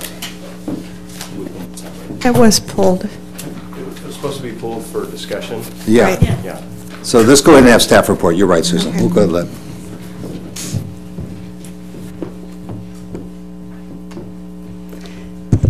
Good evening, Mayor and City Council members. My name is Cynthia Mallett, Environmental Program Supervisor for the City of San Clemente. Staff requested this item to be pulled to request to add an additional agency to the list shown in the agenda report if City Council approves the formation of a stakeholder advisory committee for this special study. So let me give you a little context and background on this project. San Clemente Pier has seen bacteria exceedances in ocean water quality samples taken underneath the pier ever since sampling began in 2015. Bacteria exceedances at this location have created challenges for the city to try and identify the sources and implement best management practices to abate those sources. A 2016 water quality study used human and canine markers to identify sources, and data pointed to birds as the sources of exceedances because there were no strong signals from the human and canine sources. And at the January 15th City Council meeting earlier this year, City Council approved a professional services agreement for a consultant to conduct another study at this location that will add the avian marker in addition to human and canine markers in order to confirm those bacteria sources. This information is needed before implementing future projects under the pier, and this study will be completed around spring, summer of 2020. Special studies of this type typically include the formation of an advisory committee that is comprised of subject matter experts and community members that have a keen interest in the study area. As part of this study, city staff are recommending the formation of a stakeholder advisory committee who would review and comment on the study design and implementation. Establishing an advisory committee during study implementation provides transparency, including open communication and accountability. A list of agencies to contact for potential representatives to serve on the SAC are provided in the agenda report. The Coastal Advisory Committee voted unanimously at their March 14th meeting to recommend the City Council approve the formation of the Stakeholder Advisory Committee. And at their April 11th meeting last week, the Coastal Advisory Committee voted to recommend the City Council approve the list of agencies as shown in the agenda report. The Coastal Advisory Committee also recommended that the nonprofit organization Friends of San Clemente Foundation be added to the list to contact. So if the City Council decides to form this SAC, we'd like to add that additional agency onto the contact list. And I'm available to answer any questions that you may have. Okay, we have a card from residents, so why don't we bring her up, and then council could then weigh in. So Susan? Actually, I came here for moral support for staff who do an outstanding job for our city, and I support this immensely, and so does the Coastal Advisory Committee. I'm here on behalf as the chairperson of that committee. We discussed this issue over the years for a long time, and when we see exceedances at the pier, for example, as well as poaching in the past, we ask a lot of really pertinent questions. This is a time to step up and really get to the matter of this by having committees with technical expertise coming from outside sources to come in and meet in a cooperative, collaborative way to help identify sources of bacteria. So I hope that you will endorse the formation of this committee so we can move ahead and be proactive in protecting our clean beaches and clean oceans. Thank you very much, City Council members. Keep up the great work. Yeah.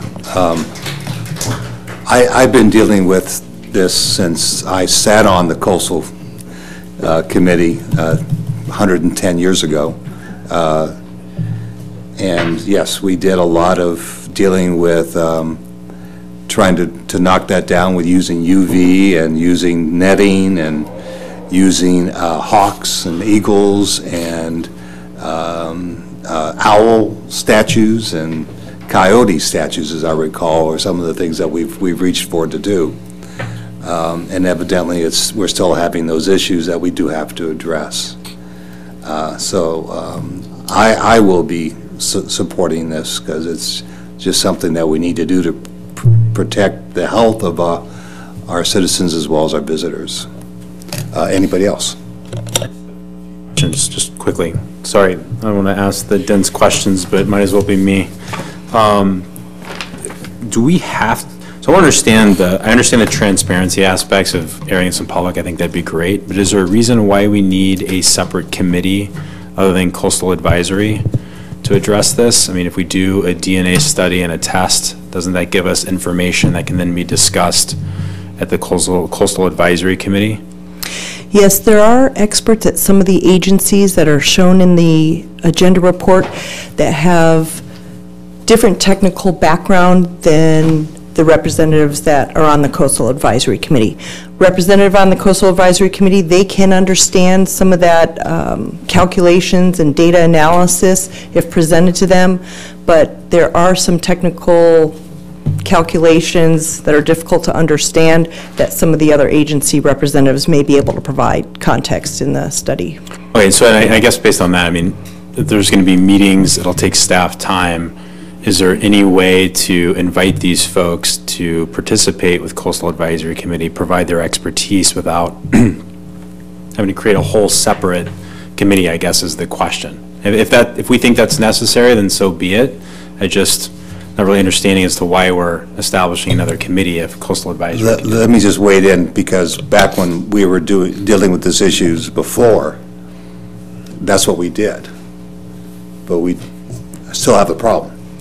So what I'm thinking is if we can put together a group of people that's what they do, maybe they can, if they're into the weeds with us and looking at it, instead of coming in and reviewing what us and staff have done, but actually physically they're involved with the weeds of looking through the data and the information, maybe they can bring us a more accurate picture of what's going on there, as well as maybe some way to address it that we haven't thought of yet. So that's the only reason why I hate adding committees and ad hocs and everything else. It just seems to blow up as far as what we have to manage. But in this instance, it's not just bringing some more local people so that we have public involvement. It's bringing in experts in the field that may bring us solutions, or they'll recognize things that are going on that we haven't been able to recognize. So that's the reason why I'm thinking that we should maybe go ahead and bite the bullet and let them put together another task force with these experts involved, so we can finally put because we thought we had a handle on the situation, at least that I know of 3 or 4 times in the past. So we thought, oh, that's it, that's going to fix it. And it hasn't. That's anyway my point of view on it. The Coastal Advisory Committee has appointed a person from the Coastal Advisory Committee to serve on the SAC. So they would be involved, and that person could come back to the Coastal Advisory Committee and report back any findings and discussions that are brought up at the Stakeholder Advisory Committee. A study also done in the Prima de Checha Quinata watershed to determine bacteria sources there also had a technical advisory committee. So it's not unusual to have this type of committee set up for these special studies, and usually meets about 4 to 5 times throughout the 1-year study. So it's not a significant amount of staff time associated with that, so it's typical for these types of studies. Okay. Anybody else? Thank you very much. You're welcome. You want to put anything else in? You okay? Okay. I'll move the item with staff's recommendation. I have a motion. Do I have a second? I'll second. Okay. Motion by Councilmember Ham. That's with the addition of the additional agency? Right. Okay, got it. And second by Councilmember Ferguson. All in favor? Aye. Aye. Motion carried unanimous. Thank you. Item K now. Thank you, Mr. Mayor. I was hoping that staff could answer a couple of questions for me. It doesn't look like Mr. Magohik is here. Mr. Vonnegut, you'll be answering the questions? Yes, ma'am. Oh, great. I see in here that this report shows Caltrans indicated the prohibition on parking. Did they reach out to our city and request this, or did something happen in that area to prompt this? So good evening, Mr. Mayor and members of council. Tom Vonnegut, Public Works Director. We reached out to them because we were required to get a permit for part of the project, and so as part of that discussion that was already started, they indicated their preference to do that because we had proposed a bike lane, and so it was we didn't reach out specifically to ask them, if they wanted a red zone. It came as part of an ongoing dialogue that was already in place. Okay, thank you. And the businesses were notified, and was there any feedback at all in support or opposition? We did get feedback from the business that's right there. There's one business on that block. It's a real estate agency, and they indicated that it was not going to be an issue because they have a parking lot, and their clients didn't feel comfortable parking on the street anyway. So if it was a red zone, it was no problem for them. Yeah, for 22 spots. I'm just concerned to give up parking anywhere, considering we have 2 parking studies on tonight's agenda for downtown and in North Beach. I just, I have an issue, especially with the area so close to the beaches and so forth, to give up any parking if we don't have to in our jurisdiction. So, but thank you for answering my questions. Oh, I'm sorry, one more. Have there been any accidents in that area that may deem this appropriate to be pursuing? Anybody get hurt? We didn't pull accident records, but, I don't recall any Nothing in the recent past. Okay, thank you for your time. Any other questions or comments? Okay. Is there a motion to move it? I'll move the item. I have a motion from Mayor Pro Tem Bain. Do I have a second? I'll second it. I have a motion and a second. All in favor? Aye. Aye. No. So we have 4-1 with Councilmember Ferguson opposed.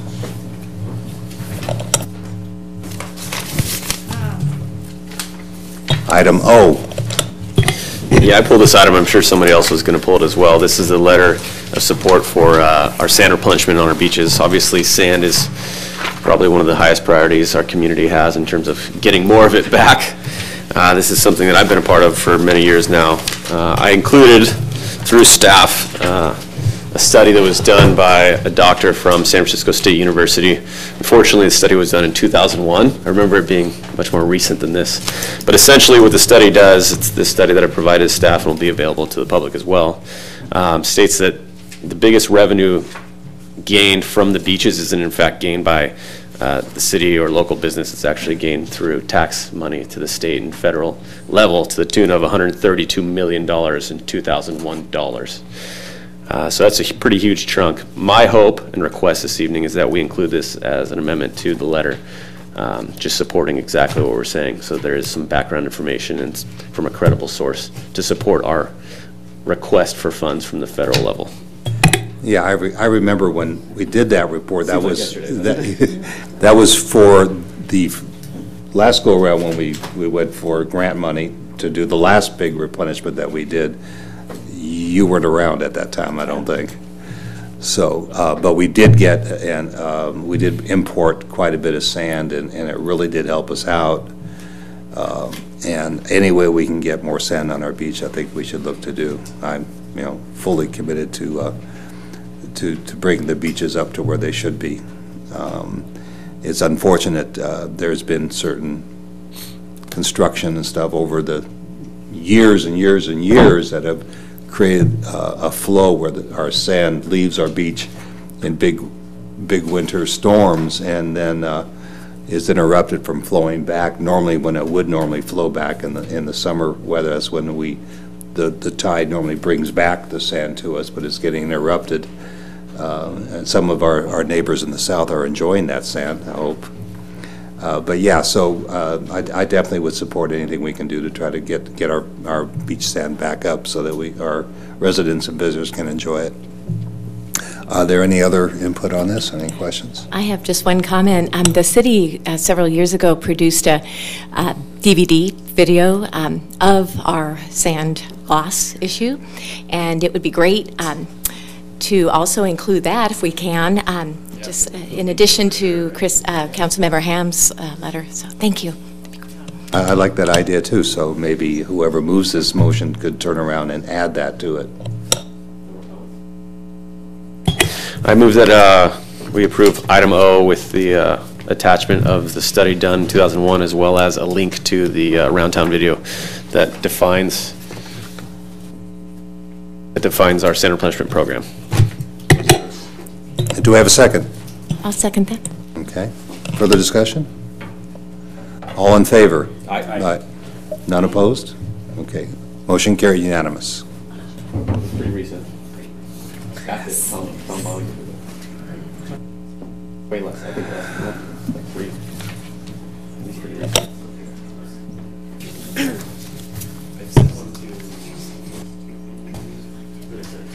Not me.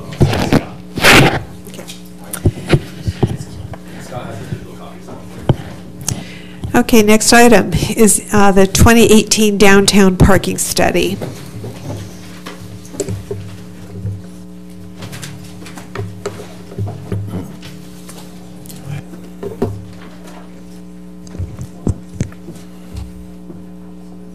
Hey, Chris. Hi. Nice to see you. Nice to see you. Good evening, Mayor, council members. We start the show. Okay, so this is a presentation on the 2018 downtown parking study that was directed by the City Council. The purpose of the study is to do parking counts of the area to understand parking trends and understand whether any recommendations should be pursued to improve the management of the parking in the downtown. We also use the results of these studies to evaluate requests for parking waivers and off-site parking agreements. The city does not have an in-lieu fee parking program, so we don't use it for that purpose, just the waivers particularly. And then we've taken this study, and prior to this meeting, we had outreach with the Planning Commission on February 6th and the Chamber of Commerce and Downtown Business Association. And we took the input that we received and made a number of revisions to the recommendations that are shown in track changes as attachment 2 to your staff report. So this slide on the right, it shows the study area for the downtown, and on the left it gives a breakdown of the parking supply. So there's 667 on-street parking spaces, 347 public off-street spaces, and 1,013 private spaces. So for the purpose of evaluating whether parking is occupied to its capacity, we look at a couple rates that the industry uses. And it's 85% for on-street parking and 90% for off-street parking. These rates have been used for several parking studies that the city has done. There's been 7 since 1995. We look at those rates when we do hourly counts, so from 9 a.m. to 9 p.m. And we do it for 4 days in the summer months when demand, as expected, is its highest in the city for people going to the ocean. We found that there's 2 days in particular where there was peak demand, and that was at 1 p.m. on Thursday and 1 p.m. on Sunday. So I'm going to go over those results. 68% overall occupancy at peak time. And if you break down what this graph on the bottom shows is that when you look at those full rates, those capacities that I mentioned, the public off-street parking spaces are the only type of parking at peak period where it exceeds that full rate, which is 85% for off-street parking. And then on Sunday, we had also 68% peak occupancy at 1 p.m. and the 2 top bars there, the orange shows the parking that's been used, the blue shows what was not used, and so we had 90% on-street parking that exceeds that effective capacity rate, and then the public off-street parking spaces at 91%. We also took that data and we mapped it out in GIS to understand how the lots were used spatially in the downtown, and what we found, as expected, just knowing the city, that Avenida Del Mar was the place where people mostly had parked on street. And for off-street parking, we found in the 100 block of Avenida Cabrillo and Avenida Granada, that's where off-street public parking lots were at its highest use. There's 2 staff recommendations. The first is to accept the parking study, and the second is the parking study recommendations, to get some direction on them. So the first group of recommendations in the staff report is to direct staff to create a downtown parking action team. This action team it's an effort that staff recommends to coordinate our ongoing efforts. We have things that we do on a routine basis to improve and monitor parking in the downtown, and the idea behind this is that we would meet quarterly among engineering and planning staff and monitor how parking is being used, and if there needs to be action taken based on what the council directs, then we would coordinate those efforts. So some examples of that would be to monitor enforcement. It would be to coordinate on parking waivers and off-site parking and other strategies that are listed in the document. The second set of items are to pursue parking leases. The city has an ongoing program, and then we identified some lots where there may be an opportunity to lease some surplus parking spaces that we observed. And the last is to pursue some regulatory changes. We would have to come back to the council to get direction on this if the council wanted to initiate it. But some examples are to change the distance requirement for off-site parking agreements. So right now you can't have an off-site parking agreement for a property that's more than 300 feet away from the site that you have to have the parking. So one option might be to expand that to 1,000 feet. There's some other ideas that are in the study. Additionally, to go over some recommendations we got from the Chamber of Commerce and DBA, they had 4 to improve enforcement, an employee parking permit program, and specifically they mentioned the Cabrillo lot. They wanted to expand this program, to expand leasing of private lots, and then lastly to make improvements to parking access and safety. That concludes my presentation. Okay, thank you. We have a couple cards before we get into council deliberation. Mickey Rathman, followed by Don Brown.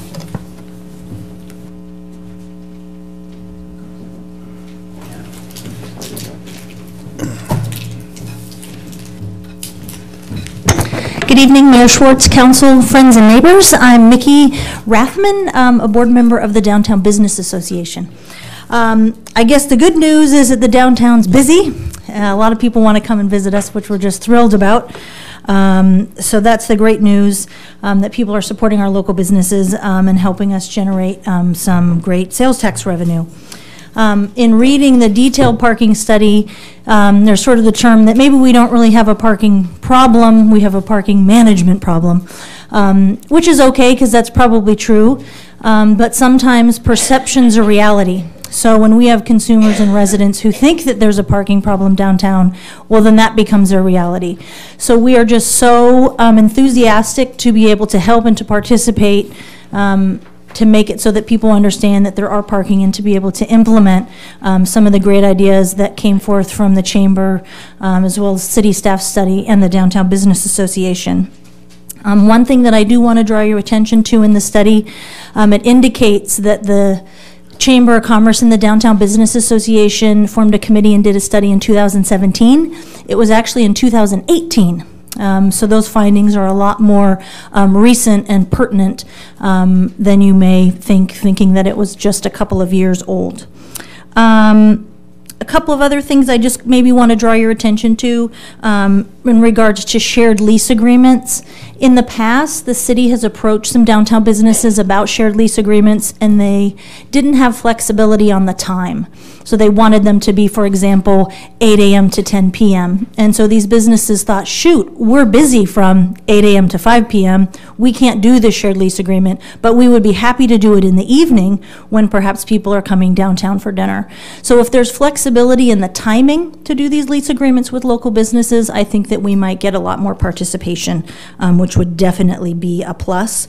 I think in the study done by the city that they indicated that there's a shift from retail to restaurant, and so that type of time-of-day lease would also align with their findings. Lot 8A in your study, that's over on Cabrillo, currently is a 24-hour lot, and we discovered that there are a couple of groups that are using it for rideshare. Now, rideshare is incredible because it gets some cars off of our congested roadways, but it isn't great when they're parking cars there all day long in that lot and are leaving to go to work in other parts of Orange County. So perhaps we can find those rideshare folks another place to have people park and have the vans come, and then make, you know, that parking lot maybe a 3-hour or some sort of multi-hour lot, so that it does give people the opportunity to park there and have cars turn over. Let's see, I have quite a bit of notes. Wayfinding signs, I think it would be great to make some changes there so people understand there are parking on those outside streets. And then also quickly in regards to employees who work at night, lighting was a big issue, and one of the reasons that they felt more comfortable parking in some of the prime spots as opposed to some of the spaces in ancillary areas. So if we could have better lighting, that would be incredible. Okay. Thank you. Thank you, Mickey. Next is Don Brown, followed by Wayne Eggleston. Good evening, Don Brown, citizen of San Clemente and also a member of the Planning Commission. This is the 6th study that the city's internally done over the last every other year now.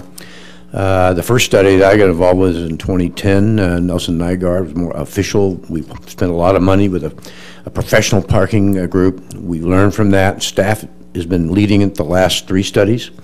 pairing up some interns with a seasoned planner.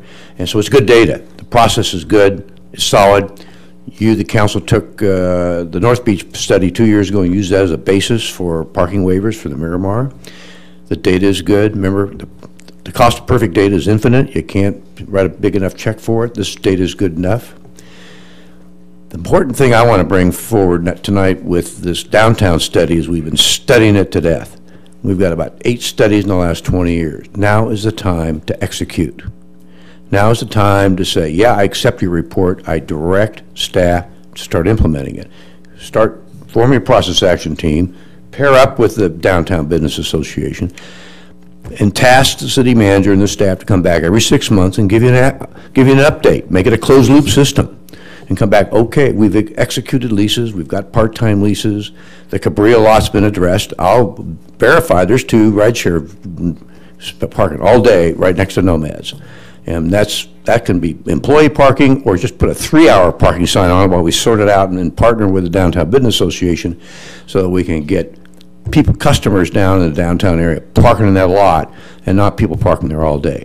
So the data is good, it's good enough, implement. It's time to move out. So, Mayor, accept it and direct the man here to execute. Thank you. Thank you, Don. Wayne?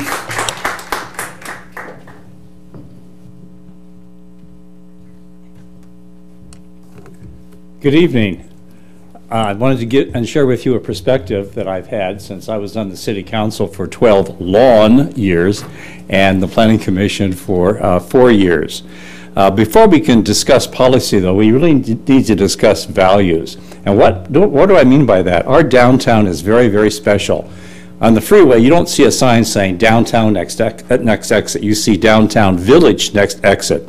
It has a very special meaning for that. When I first moved to San Clemente, we had 3 restaurants in the downtown and T-zone area.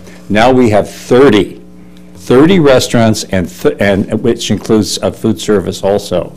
The balance is becoming a little, you have to be careful about that, because when you have an imbalance of restaurants versus retail, offices and residences, it becomes an issue. So it's important to consider the number of restaurants that you have down there. I was on the Chamber Parking Committee along with Dan and Mickey and Jim Holloway for 1.5 years recently, and we found a couple of interesting things. There's still a number of business owners and employees parking on Avenida Del Mar. That's not good.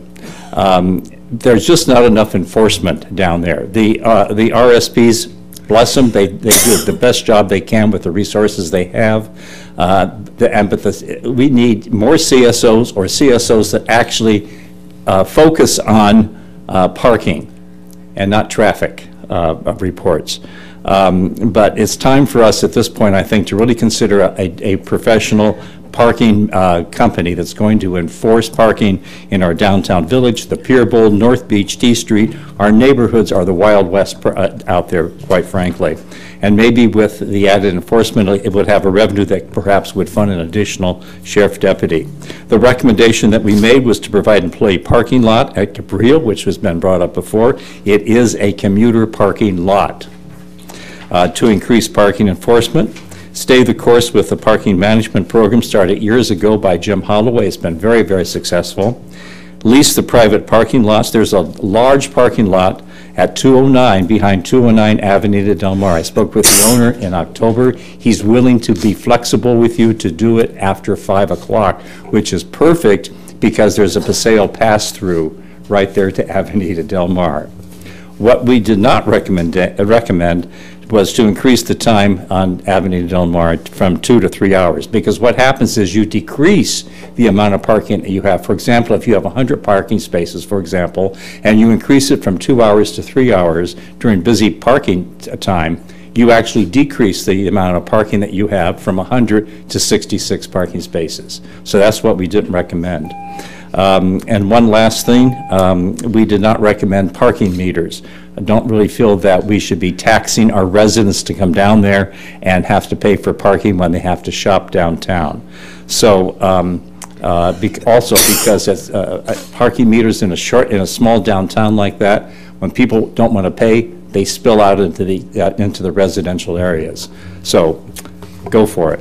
Thanks so much. Wayne, Mayor, can I ask him a question? Wayne, what is that 209 Del Mar? What business is that? That's the office building where the TCA was located in at one point. Okay, so that has a pass-through, and isn't that the one that's been locking it, so you can't pass through? That's right. Okay. That's right. So, But he will negotiate with the city. He's got like, what, 15, 17 spaces there? He That's does. incredible. And that's actually a good one for people to be able to get to the post office. It's a perfect one, but they've been blocking the gate, so. Well, he's not going to permit a shared parking during the day. Got it. After 5 o'clock, and that's where the city needs to become flexible with him. Got it. Thank you very much. Yeah.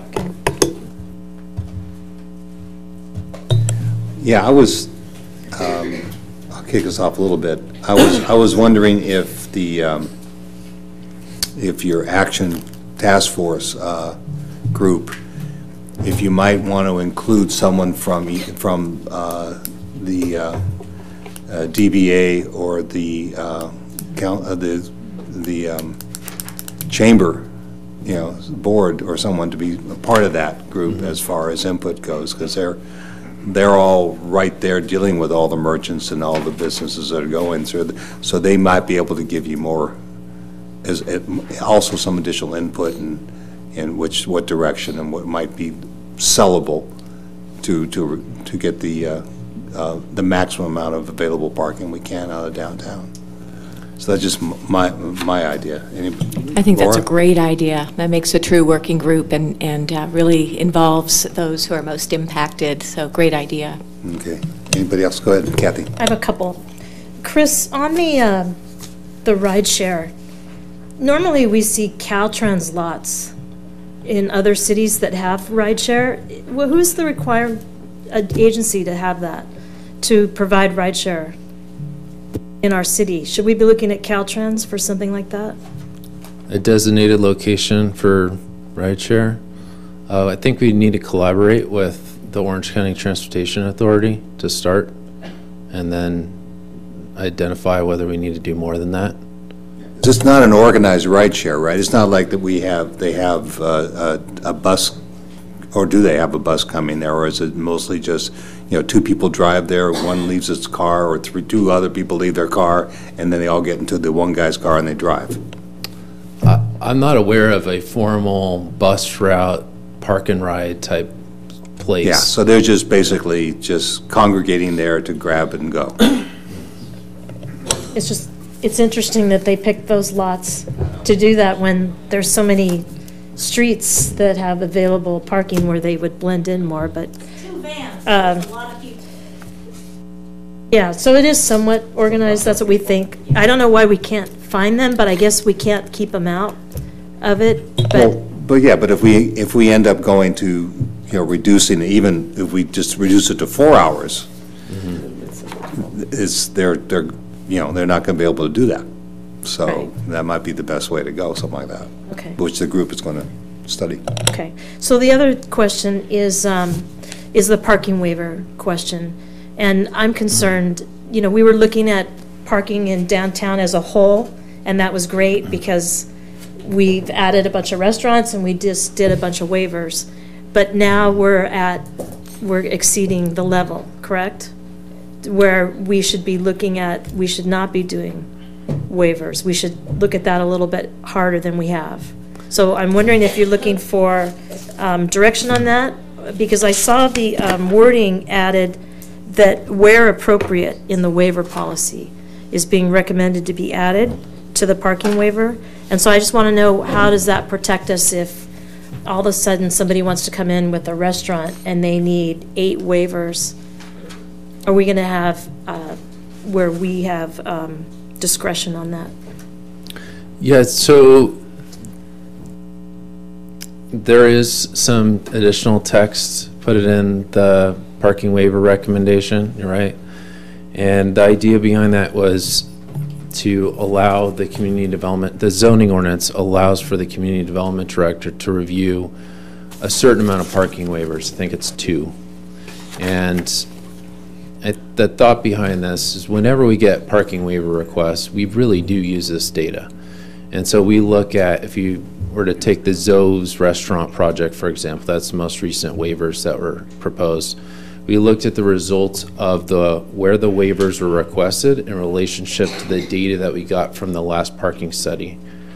And so it was more of a site-specific analysis that we did, rather than just across the board, we're not going to do parking waivers or we're going to allow parking waivers. It was just like any other planning project. We looked at that proposal on its own merit. And we would do that. We would continue to do that. But this revised wording allows for, whether it be the community development director or the planning commission or the city council, to consider potentially other factors in allowing waivers, such as the preservation of a historic resource.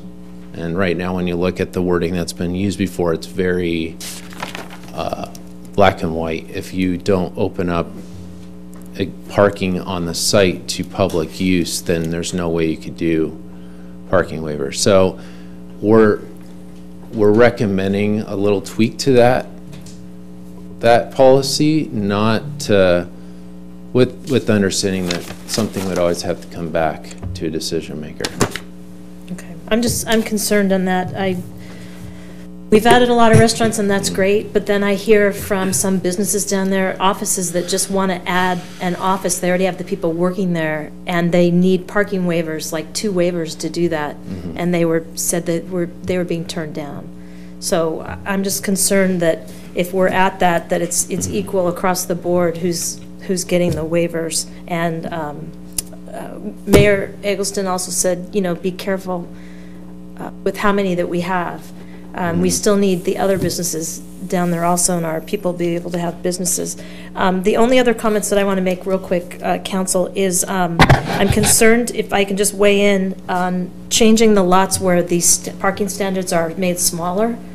We seem to have an issue in the city where there's a lot of hit and runs. And so when I go to and I park in a parking space, I expect it to be a legal space, and I judge whether my car is going to be safe there or not.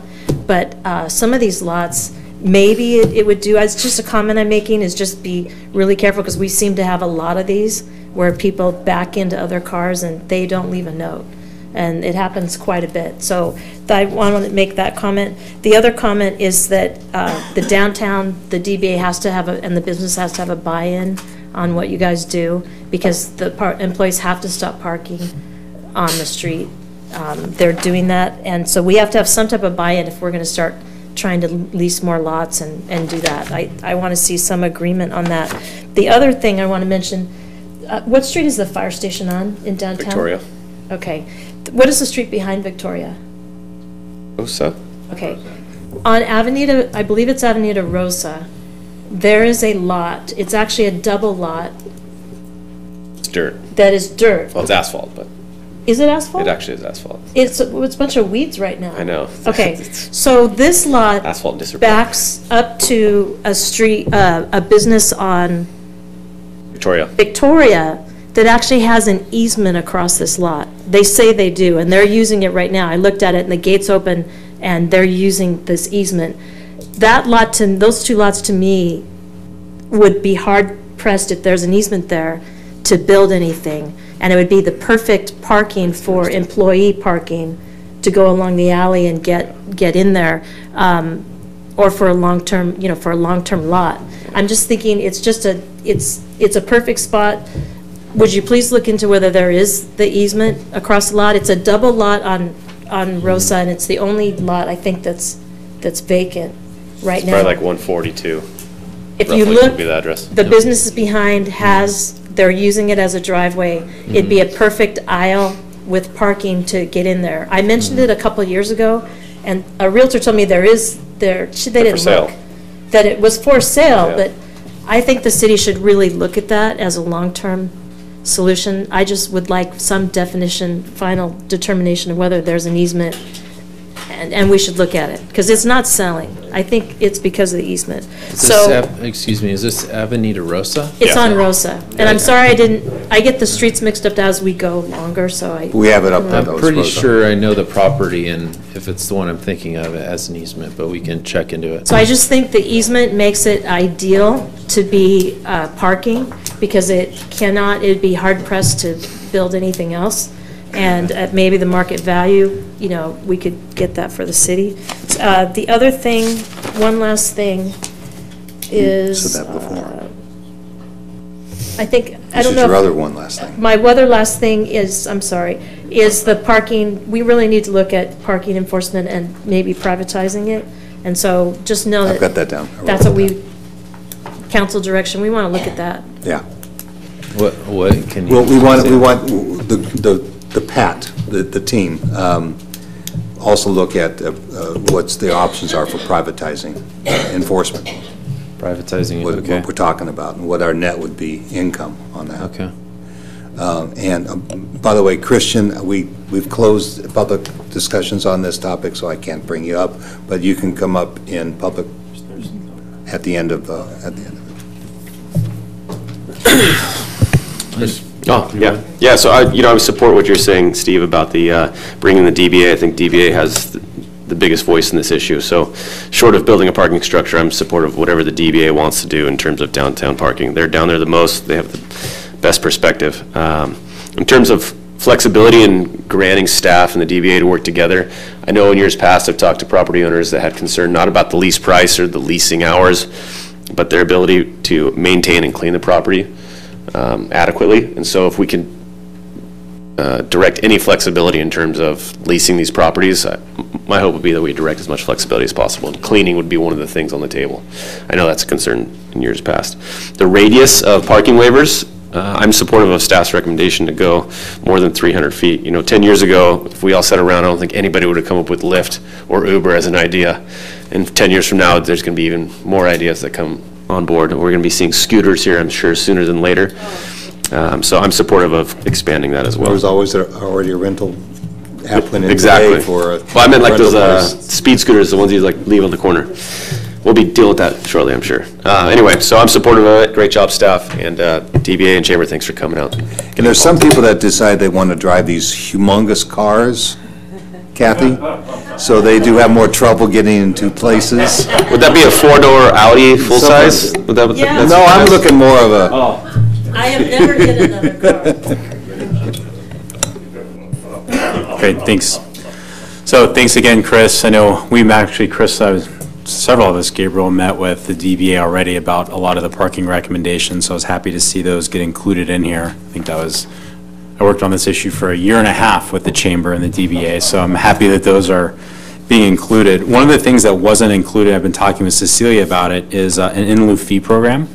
We actually used to have an in lieu fee program in the city back in 1998. In lieu fee programs work great for those that don't understand what that is. When a business comes in, they can't provide parking, they pay fees in addition to getting their waivers towards parking improvements and things that help us with additional capacity and things like lift incentive programs, things like that. Bellflower is an example of a city that has transformed their downtown through in lieu fees. The city's been able to go and acquire a bunch of parking, et cetera. So I'd like to see that program looked at and brought current. I know it was in 1998, it was like $5,000 that had to be paid. It's way below market, way below market. But yeah, so I think we look at those types of programs to help us fund some of these measures that we want to do, like the lift incentive program. I'm really excited to see that there. A lot of enterprising businesses are now offering discounts to folks who use Lyft or Uber to help them meet their parking requirements if they have that type of a program. So I'm happy to see that. I would like to see, as I think Don Brown came up, an actual action list of items you can come back to in 6 months. Low-hanging fruit to start, and then we'll get more aspirational as we go.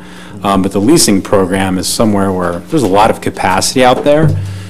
If we can provide through in lieu fees more money to provide more business owners with cleaning their lots, providing extra incentives like that, I think we could go a long way. And I'm all for being on a one-off basis with property owners, if somebody is only available from 5 p.m. to midnight for their space, absolutely, we enter into those types of agreements and work with them and provide our incentives. So I'm happy with a lot of these recommendations. I promised Wayne that I wouldn't go to parking meters yet, so I won't. But I'm excited to see these happen. I want to see a very specific implementation plan on what we think is achievable right away, and I would like to see the in lieu fee program brought back. Yeah, the funny thing was, I thought I was in a chamber meeting where they said that they might support parking meters, Mr. Eggleston. No. I kind of remember that, or that must have been the DBA that said that. DBA said that. Yeah, the DBA said that. Oh, sorry, one other thing. So I know there's no meters down really in the downtown area, but in lieu programs, in lieu fee programs can be used for, like, there's new smart meters where you can refill the meter with your app, you can track. It allows more enforcement flexibility for us. I think we can also use the in lieu fees for private enforcement, things like that. So when you're looking at the in lieu fee program, I think the nexus is very broad in terms of what those fees can be applied to. So I'd like recommendations as to how those fees can best be applied. So the study right now doesn't have the in lieu fee program in there, so we would need the council to include that in their motion if they want that in there. I just want to point out that there's provisions in the zoning ordinance right now for in lieu fees, but the program was suspended in 1998, so there may be a need to do a fee study to determine what that fee would be. So we would need to come back to the council with potential fund requests to have a consultant help with that. Well, good. So our Mayor Pro Tem Bain will actually be making the motion so he can add his suggestion into it when he reads it. After Kathy has one more thing. It has to do with the in lieu. I brought it up last year, and I was told that we didn't, you did tell me that it is currently, we have that in our code to do that the program's already there, we just have to reestablish it. But we didn't have to do it because there was enough parking and everything. So I think it's a good idea now with the percentage that we're at. We definitely should be looking at that. So I think that we should direct staff to come back with, in the budget cycle, with what we're doing, with what that program maybe would cost us in our... Or net out. I would suggest to do it, the plan as part of the study is for the action team to meet quarterly. So I would request that you give the action team 2 meetings to look at this and then come back after we have some time to look at it. So 6 months? 6 months. And then I would suggest putting that under regulatory changes, because there is a potential we'll need to initiate a zoning amendment depending upon the nature of what the council wants the funds to be used for.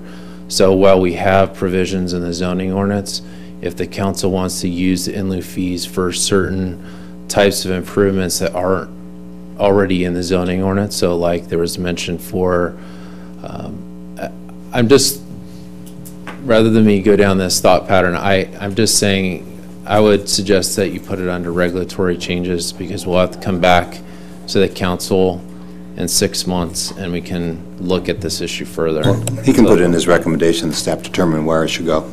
Okay.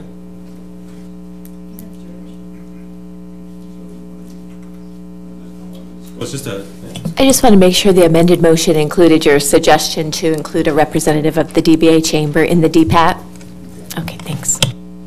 I understood the staff report to say that you were going to be working with the DBA and chamber. Does that mean that they're going to actually be on the DPAT itself, or you're just going to?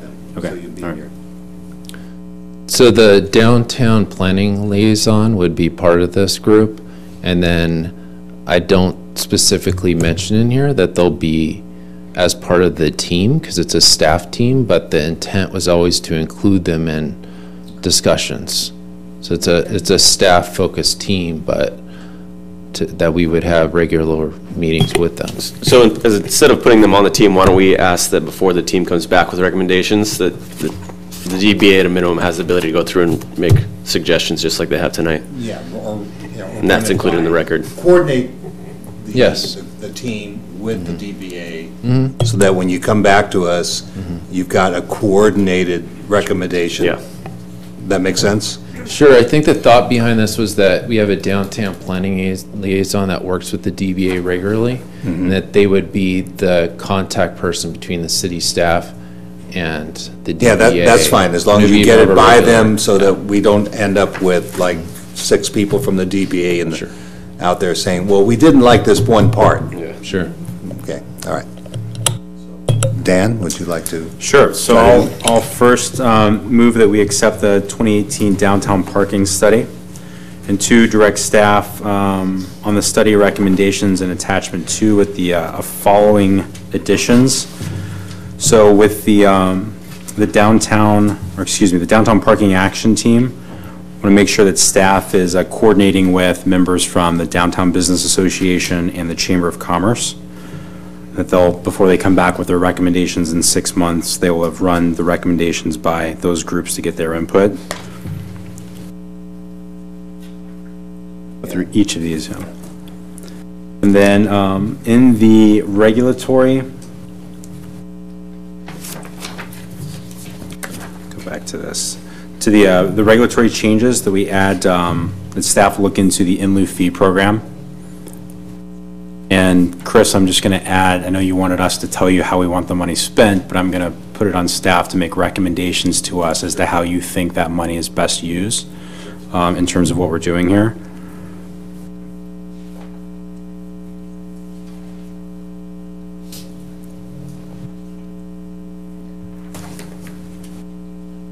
Okay, and then is there anything else, the wayfinding and all that we want to have out? Yeah, and so, yeah, looking at, ways to look at the private enforcement as well.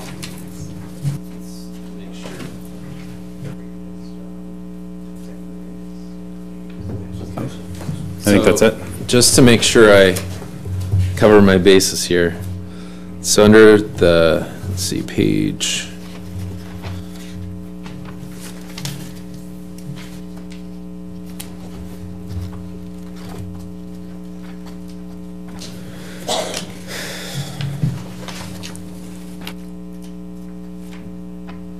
Okay, so on page 8 of your report are the regulatory changes. And I just want to, if we could go over those real quickly. So one of them is regarding the off-site distance. So right now there's a 300-foot radius. The suggestion is to increase it to 900 feet based upon a prior parking study that we hired a consultant for. A professional came up with that. The item 18 is parking standards for neighborhood electric vehicles, motorcycle and scooter parking, and alternative transportation modes. Okay. And then number 20 is reevaluate and propose changes to parking design standards as practical to get more flexibility for developing narrow lots according to general plan goals and design guidelines.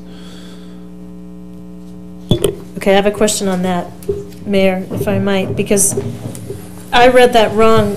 I read it as adjusting the standards for the width of parking, and you're asking there to adjust to allow more building with narrow lots. That's a completely whole different subject than what we're talking about. Just as they can come back with the suggestion, we can always tell them in the final report that we don't want it. I just think this is a zoning and density issue, and I'm just surprised that it's in there like that. I didn't read it that way. Yeah, so I don't agree I think we with that. can get clarity, because then I'm reading it with the spin you just put on it, Chris. I'm reading it the way you intended it to be read. And what this is stating is you're going to says, for example, revisions could include compact parkings. So you're talking about revisions to the parking spaces themselves. Yes. Right, in that very narrow field. You're not talking about revisions to the code or development. Or planning or anything else. You're just No. talking about the actual parking When they say space. develop. Design standards. For the parking. For the parking design standards. So I think, to your point. Just the way he said it, I was like, Yeah. okay, wait a minute. I'm glad you brought that up. So I would just clarify that that's for parking design standards specifically, not construction standards. So we receive comments from architects, professionals, that it can be difficult to design plans for for projects in the downtown because lots are narrow. This Yeah, and is you have to get a focused on variance that. every time for design standards, right? So rather than having them go through rather than having them go through a variance process, all you're Yes. saying is we're going to give more flexibility. Yes. Right. Parking design standards. Yes. Sure, so made the motion, I don't think I need to, well, with that clarification, but also I want, and I think we agreed earlier when I said this, is in 6 months, a pretty definitive action list of things that we can start implementing based on low-hanging fruit, meaning things we think we can accomplish now, changes, Okay. and then a longer-term plan. Okay. Does that make sense? Yes. All right. Thank you. Do I have a second? Second. We have motion made by Pro Tem Bain and seconded by Council Member Ham. No other discussion? All in favor? Aye. Any opposed? Okay.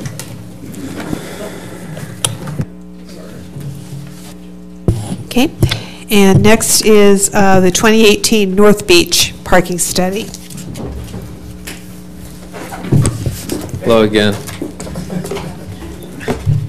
As the title implies, this is a parking study of North Beach, and we have a parking count here of 623 parking spaces, with 156 on-street, 248 public off-street, which is focused on that 9A red lot there for Metrolink area and the beach trail.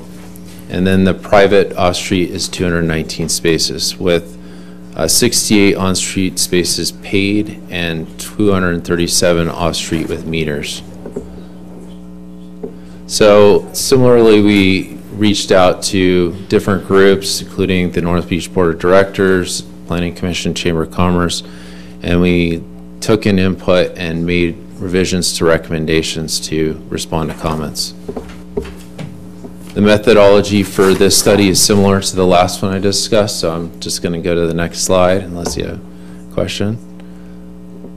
The key observations here is that peak demand was on Saturday at 9 a.m. on August 18th.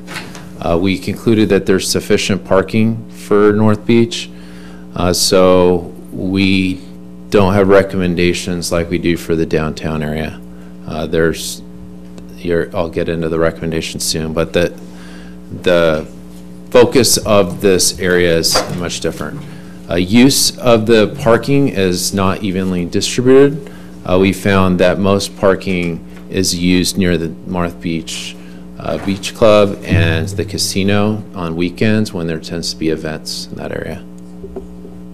And you could see that with this. This is showing peak demand with red right here near those two uses. So the recommendations are to accept the study and direct staff on recommendations in two groups similar to downtown, is to have a North Beach parking action team and then parking facility improvements like wayfinding signs and other enhancements that are in the study. That concludes my presentation. I have a card. Okay. And also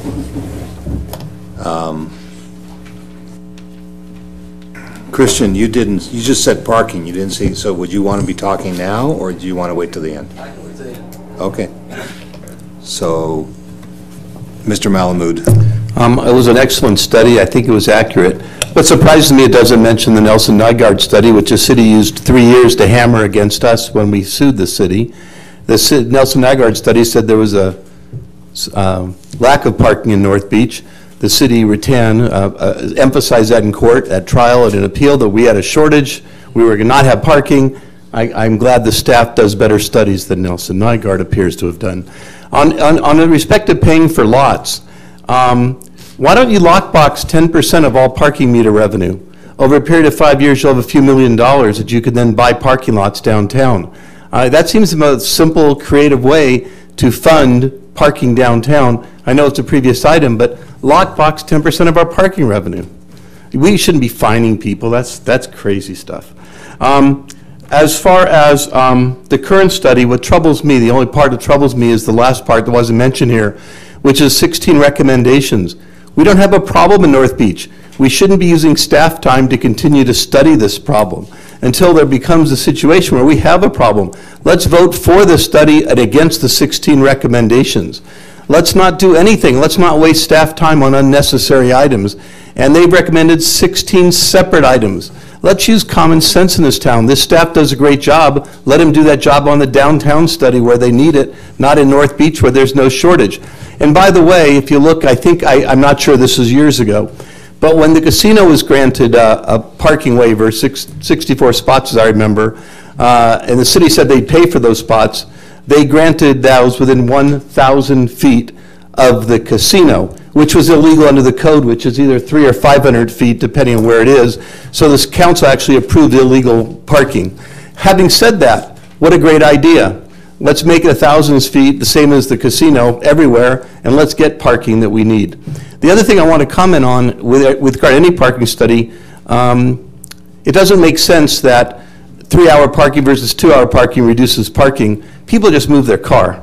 So we don't gain parking spots because we put a 2-hour time limit or a 1-hour time limit. We need enough spots for the cars that want to stay there. So that's the only comments I wanted to make. Thank you.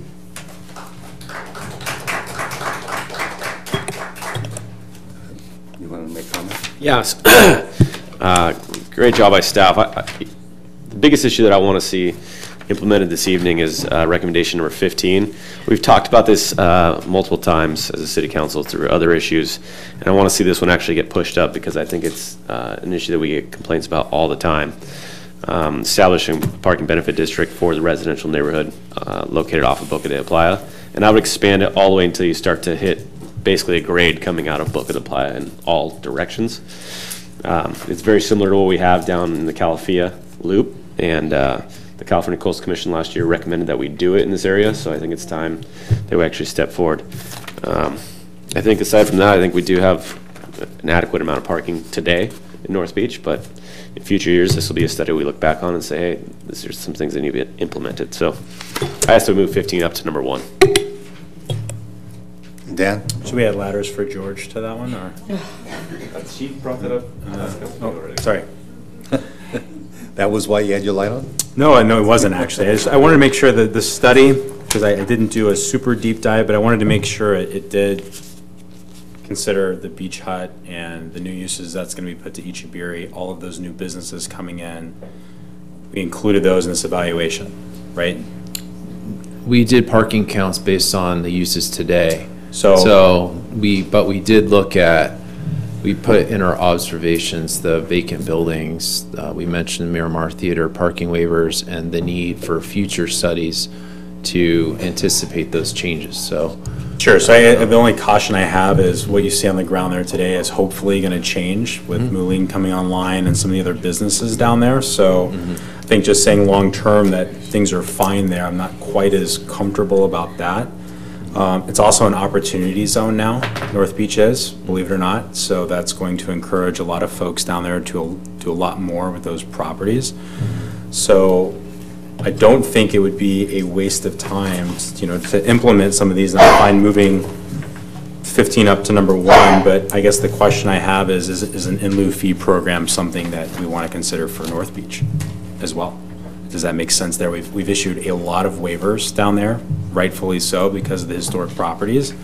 We have a finite amount of parking down there and issues, and I think it's if we're going to look at things, adding an in lieu fee program down there, given that it's an opportunity zone, then there's going to be an opportunity for people to come in. I think it would make sense at this point to take a look at that. So, and look and to pay for things like smart meters and things that we've talked about at downtown.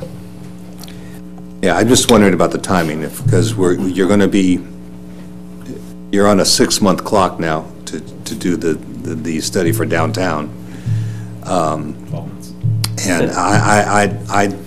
and since we're not at a critical level at North Beach yet, we may come out with some solutions like the private enforcement and other issues out of our downtown study that we could then know what we're going to be doing when we're looking at North Beach. So I'm great for accepting the recommendations now, or the study. I don't know, and I would recommend that we go with the recommendations as far as what you, in your attachment to, but I was thinking maybe we want to have those kick in after we've got a handle on our downtown parking, so we've already, I don't want us to be two groups reinventing the wheel at the same time. Yeah, can I make a couple points? Sure. So first, to clarify in response to the public comments, the recommendations here are focused on ongoing items. They're not to go and invest a ton of money on a one-time project. These are ongoing things. So as just to coordinate staff, what we do, that's the focus there. So the second thing about the 6 months and the in lieu fees, in the 6 month time period, what we're looking at, as we've been directed, is to come up, and specific to the downtown, to come back with some things that can be done in the short term, and also to identify what would be needed on the in lieu fees, right? So that would be, do we need to do an initiate a zoning amendment? Do we need to hire a consultant? Those sort of things. So we could do the same thing for North Beach if that's what we're directed to do, because at that time we would be letting the council know what you'd be deciding on. Do you want to move forward or not? You're not making a formal decision right now on an expense or formally initiating a zone change. Does that make sense? Yeah. You're just going to give us early direction. Okay, so I'm just, let me interject before I go to Kathy on, and just want to make sure. So you're telling me that you don't have a problem doing both at the same time, that you've got the staff time and the ability to do that without a lot of drain. Is that what I'm hearing? Or, because that's my concern, is that we're adding all this together at the same time for the two areas. And how much, so if you can do it without, if you can do it concisely and with no issues to doing it, that's fine. But my concern was, I see downtown as a priority. Sure. And I see North Beach not under the gun at this time. So I would want to learn from downtown and then use that as we look to the studies and stuff. Okay. Yeah, I'd recommend for the North Beach parking study that we empower staff to be able to investigate the in lieu fees. The idea behind the action team is to meet quarterly. The idea is really for an hour of time amongst like public works, code compliance, planning staff, and it's not really to invest a lot of staff time into it. So I wouldn't be too worried about that. Kathy. Don't leave yet. Don't leave the podium yet. Because I have an issue with the in lieu fees for North Beach. I understand these 16 recommendations aren't like time-consuming, just because there's 16 of them. These are normal things that you're doing to evaluate and look at everything. And some of this I see, it's what you do normally. But North Beach is a mixed-use opportunity zone. And so what we're talking about is our public lot across the street that a lot of the parking spaces have already been designated for our historic properties. So my question is, and I would ask maybe Councilmember Bain, what would the in lieu fees be for? If not, are you talking about the mixed-use areas along El Camino Real? Because I think that's a study area and that's a focus area, and I think we should be talking about in lieu fees when we get to that. We shouldn't be talking about them for our public parking that we have in North Beach. It doesn't seem to, I mean, we've designated that as mixed use in order to get the area going, but those projects are going to have to come up with their own parking or combined properties and things like that. So I don't know if maybe if that comes up and people want to start developing, that we'd look at maybe in lieu fees, or someone would make a request, because I know we have 2 lots up Pico that maybe we could develop, but as of what we're looking at for our parking for public, I don't think it belongs in there. We're only looking at in lieu fees because of our public parking on the downtown. Well, I see that, but as Mayor Pro Tem Bain said that in lieu fees, we have some discretion how we spend them. So we could, just an example, we can improve the gateway entrance to San Clemente and North Beach, monument signage and so forth. So the money for in lieu fees could actually go to something different than parking, since parking at this time is found to be adequate in that area. So I'll jump in and answer your question. So the opportunity zone I'm talking about is a part of the Trump administration's new incentive programs. I'll let James dive into detail, but I was very shocked actually to learn that North Beach is one of the opportunity zones designated by the federal government, which provides huge tax incentives for people to, let me just finish real quick, invest in the property. And there are already folks down there that are looking at that as an opportunity zone site. So getting in front of, and the in lieu fees, by the way, are applied not just to the public areas of North Beach, but the entire study area, and are, something that a private developer or property owner pays and can be used, as Councilman Ferguson would say, for any number of areas, right? It has to have a nexus to the parking issue for it to be a fee charged. It could be used for, the smart, meter system. I think that's actually already on here, but we don't have a funding mechanism for that, for wayfinding signage, for additional pedestrian and bicycle amenities down there. It can be used for any number of things to deal with traffic and parking issues that we have. It could be used for another lift or incentive program for people that come and use the Ole Hansen Beach Club or the casino. There's infinite ways that you could use it as long as it's tied to addressing parking impacts. And so it's not just building structures and things of that nature. And trust me, with this opportunity zone that's down there, there are very few on the coast in California that were designated as opportunity zones. There could be a lot of developers and people that are looking to do businesses down there for that reason, because there are huge, huge tax incentives. James, can you just elaborate on the opportunity zone? Gabriel's actually been doing the most work into it, so I'll let him discuss it. Perfect. That's correct. So North Beach is an opportunity zone area. It was designated. And so what you could expect is potentially some investment in the area. The tax incentives are this. If you have tax gains somewhere else, you could actually invest it in the opportunity zone, and you could delay paying those the capital gains, or potentially have them forgiven if you hold on to the property for 10 years.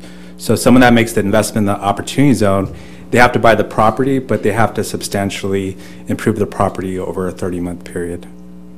So whoever's out there that wants to invest in that zone, they should look at the Miramar Theater, right? Right, yeah. Yeah, they should look at Miramar Theater.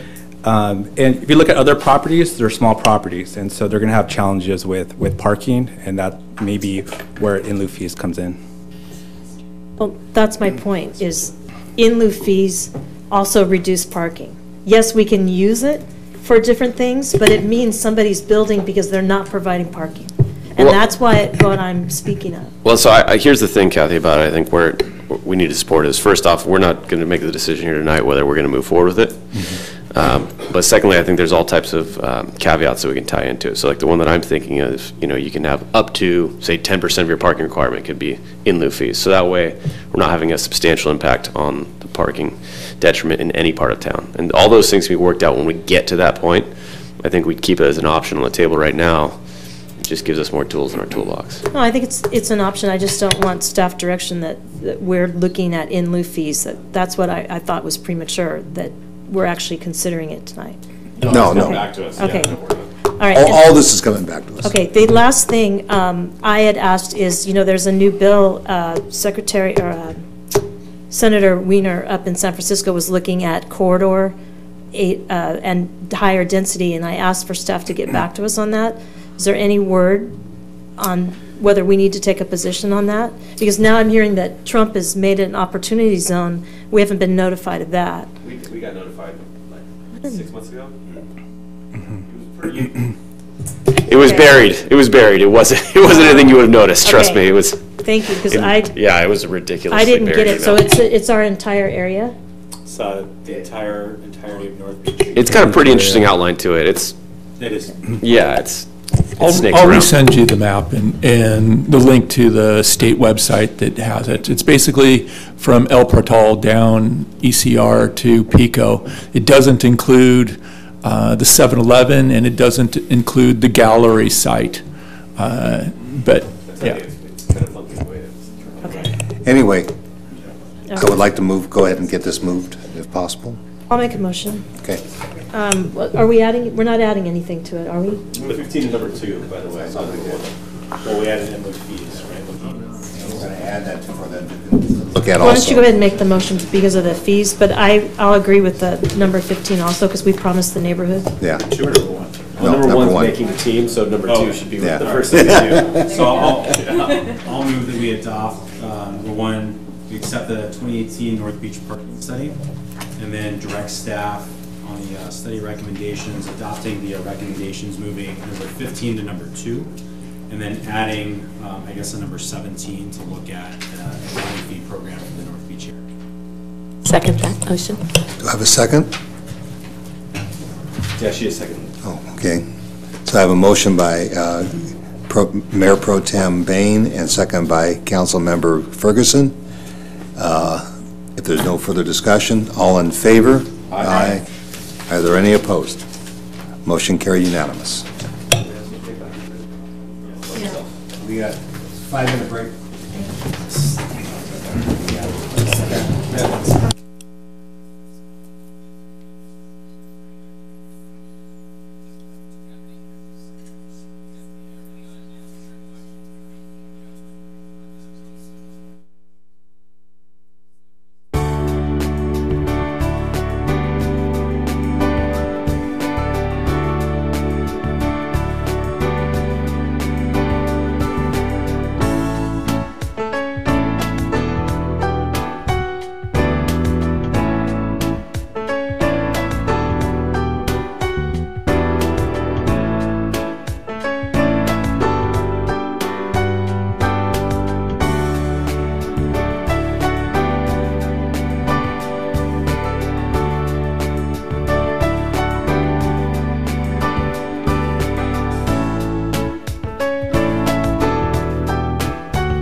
Okay. Next on the agenda is an update on the evaluation of Orange County Sheriff's Department Contract Law Enforcement Services Study. All right, good evening, Mayor and members of the City Council. Mike Johnston with the City Manager's Office. The item before you this evening is an update on the OCSD contract study that was conducted by Matrix Consulting Group. On September 5th of 2017, the City Council authorized staff to execute a memorandum of understanding with the 12 other cities that contract for services with OCSD. That MOU contracted for a study to evaluate the operational cost and efficiency opportunities in the delivery of police services. Since that time, the study has been completed and the update is before you this evening. In your agenda packet, you'll find an executive summary of the study, which underscored two main recommendations. The first of the recommendations has to do with how OCSD charges for personnel time. Currently, we are charged at the top step classification for all positions versus being charged for the actual step our officers and personnel are at. This is charged as a standardized rate. The second recommendation was that the study found areas for opportunity for greater efficiency as it relates to fleet management services. Additionally, Sheriff Don Barnes, in a recent letter to all of the OCSD contract cities, expressed a desire to reestablish a technical advisory committee of city managers to further pursue ideas relative to the regionalization of certain specific services that OCSD provides. So that regionalization of specific services could look like traffic enforcement or specialized investigations or even school resource officers. So with that said, this is a simple receive and file recommendation, and that concludes my report, and I'm available for any questions. Okay. Any council input or questions? I have a question, if I may, Mr. Mayor. Go ahead. The report shows that the average rate of cost increases over the last 4 years has been 5.69, then it goes up to 6, and then 7. And our San Clemente average has been about 2.93%. And why are we so much further below other cities? Is it because we haven't added deputies? Is that the answer? Is it more complex than that? I think when you take a look at the cost increases per city, I think a lot of it is what you just mentioned. It's particular to every city. So certain cities contract for other services. They add additional officers, additional resources, and that can be a cost driver. But consistently across the board, what we've seen is about that 3 to 4% year-over-year increase due to pension costs or other overhead-related expenses for OCSD. So for us, I think it's more of that. It's more of those regularized increases that we've been seeing due to those personnel increases and costs with retirement and things like that, and other benefits. And then some of the other cities have added resources. So because we haven't done a lot of that year over year, we're not seeing those same type of increases. Okay, thank you. Aren't the capital costs, though, rolled into our patrol deputies, but isn't that the same for all cities? Or maybe you can give me an example of what an additional resource might be. I'm sorry, repeat the... I know of all the resources, the capital costs, like they're rolled into a patrol deputy, for instance. Mm-hmm. It takes the cost from about $230,000 up to $262,000, I believe. Sure. But in terms of additional resources that maybe Dana Point is doing, or an example of Laguna Niguel might be doing different than us, that might cause them to have a greater increase, what additional resource would that be? You know, I'm not sure what Dana Point or the other cities, what additional resources they're adding. I haven't looked at their individual contracts to see what services OCSD is providing to them. But it could be, it could be other additional vehicles or whatever that's being added to the contract, or positions, or... Thank you very much. Yeah. So to help answer some of your questions, Laura, in years past when the Sheriff's Department has come back with our contract increases, they've been more similar to the cities that you mentioned. Mm-hmm. And so typically what we've done is cut office staff from our contract to bring our percentage back down to something that's more amenable to our budget. Thank you. Mayor? was going to wait till the end, but since we have Chief Manhart in the back, I don't have any questions or discussions about this, but I see Captain Puckett. I think Captain Peters snuck back in here. Welcome back, Captain. I just wanted to say, the folks out there don't get to see everything that you guys do with us. Steve and I had a meeting. All of you guys came down, was it last Friday, 2 Fridays ago? Some point it all blends together, but I wanted to appreciate the fact that you've been a partner with us on the homeless issue and brought staff down to help the city. Chief Manhart has been outstanding. Captain Peters, he's continued on what you started, and we've been very happy. But I just wanted to say on behalf of myself and I think the council, we appreciate everything that you and your deputies do. We stand behind you. I thank you for your efforts, and I know that the current climate has been tough in terms of the homeless and dealing with all that, but we see your efforts, and we appreciate it. And I know that there are cost things that we have to look at, but I just wanted to make sure that that was said in a public forum, that well, we've enjoyed partnering with you and we'll continue to do that. So thank you.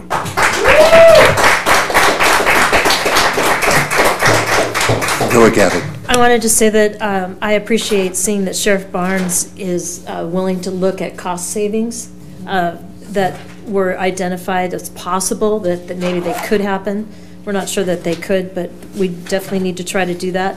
And as on the regionalizing services, you know, I'm hoping that's going to be something good where we all kind of get a break on what we're all paying and the services go where they're needed. But one of my concerns is we're at the very end of the county, and that concerns me a lot because we're so far away from Santa Ana that I just want to make sure that if things go to regional, that we get our fair share of enforcement down here.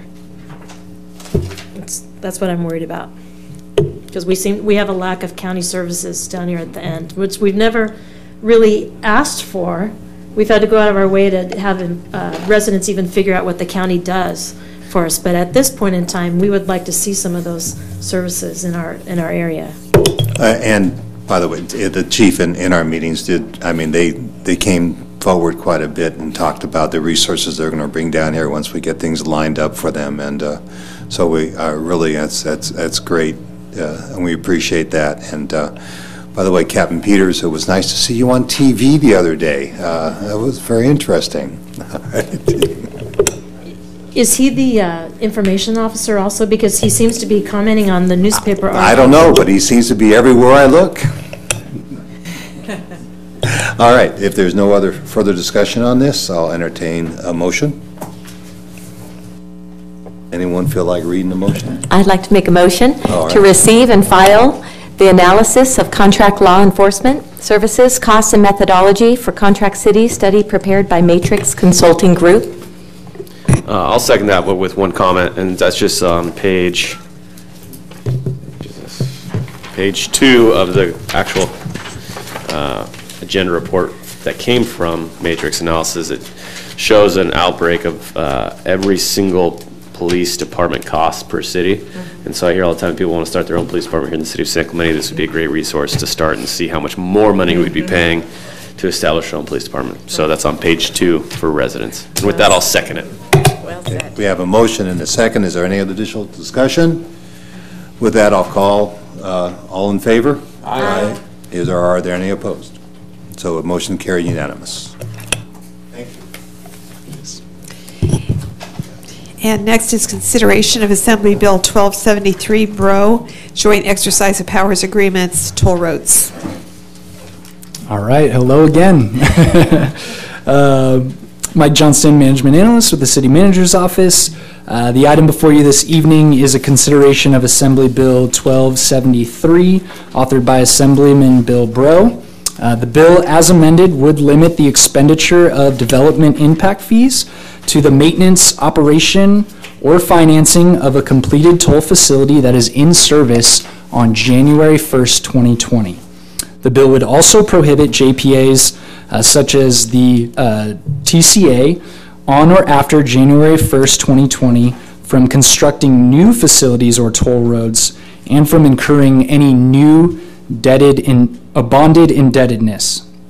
In your agenda packet, you will find a letter that was issued by Assemblyman Bro on March 25th, 2019. And in that letter, Bro states that the TCA has strayed from their core mission of operating toll roads and is practicing an overreach of power by attempting to take on planning responsibilities which are traditionally the purview of OCTA. This bill aims to restrict the TCA and return the agency to its intended mission. And the recommendation before you is twofold. One, that the City Council support AB 1273, and two, that the City Council directs staff to send a letter of support to the State Assembly Committee on Local Government. So that concludes my report, and I am available for any questions. Do we have any questions on this? I wouldn't think so. I'll entertain the motion. So I'll make a motion to adopt staff recommendation to support AB 1273 and direct staff to send the support letter, but can I make 2 comments before we get a second?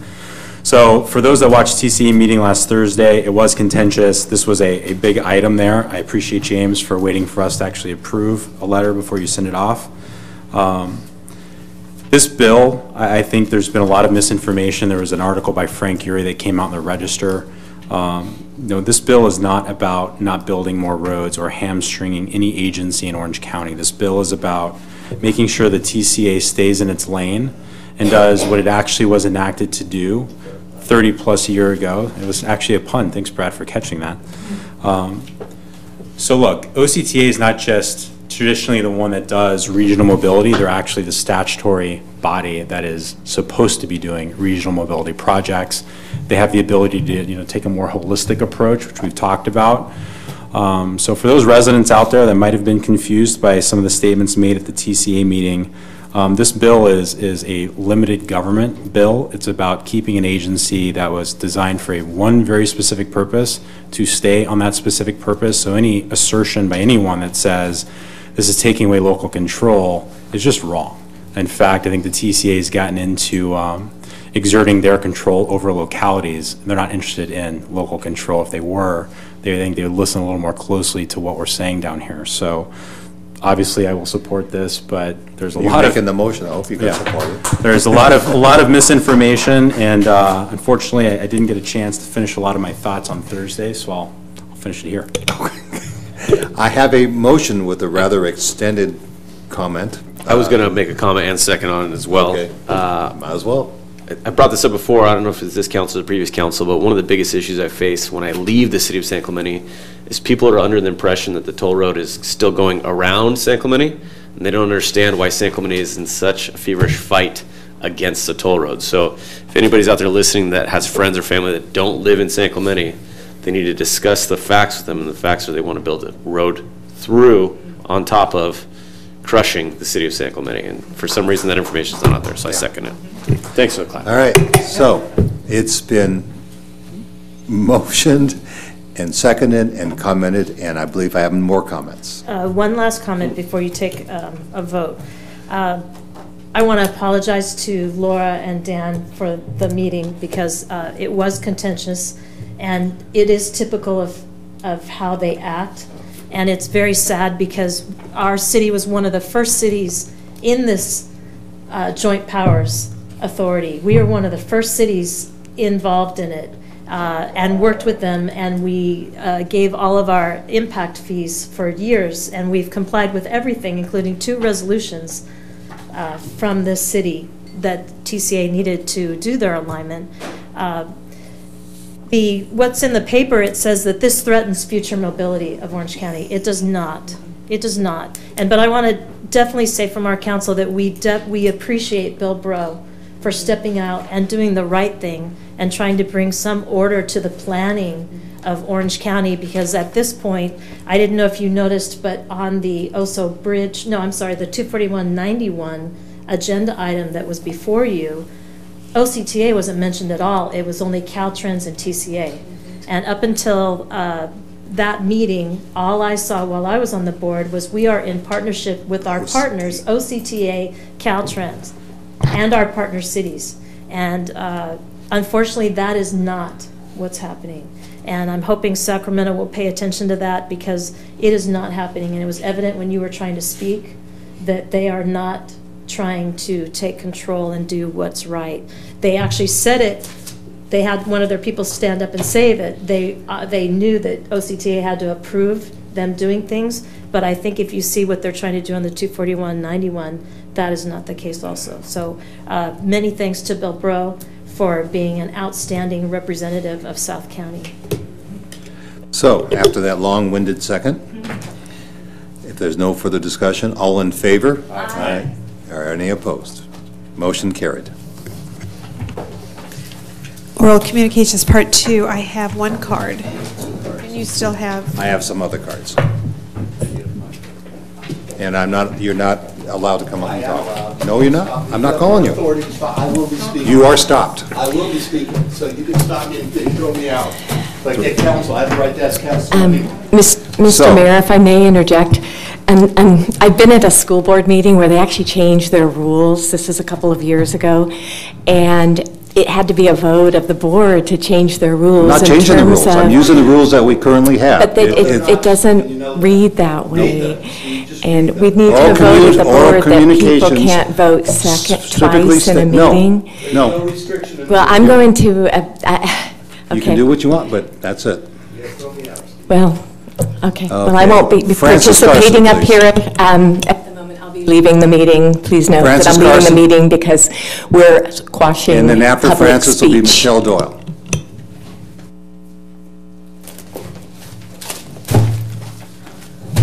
No Francis?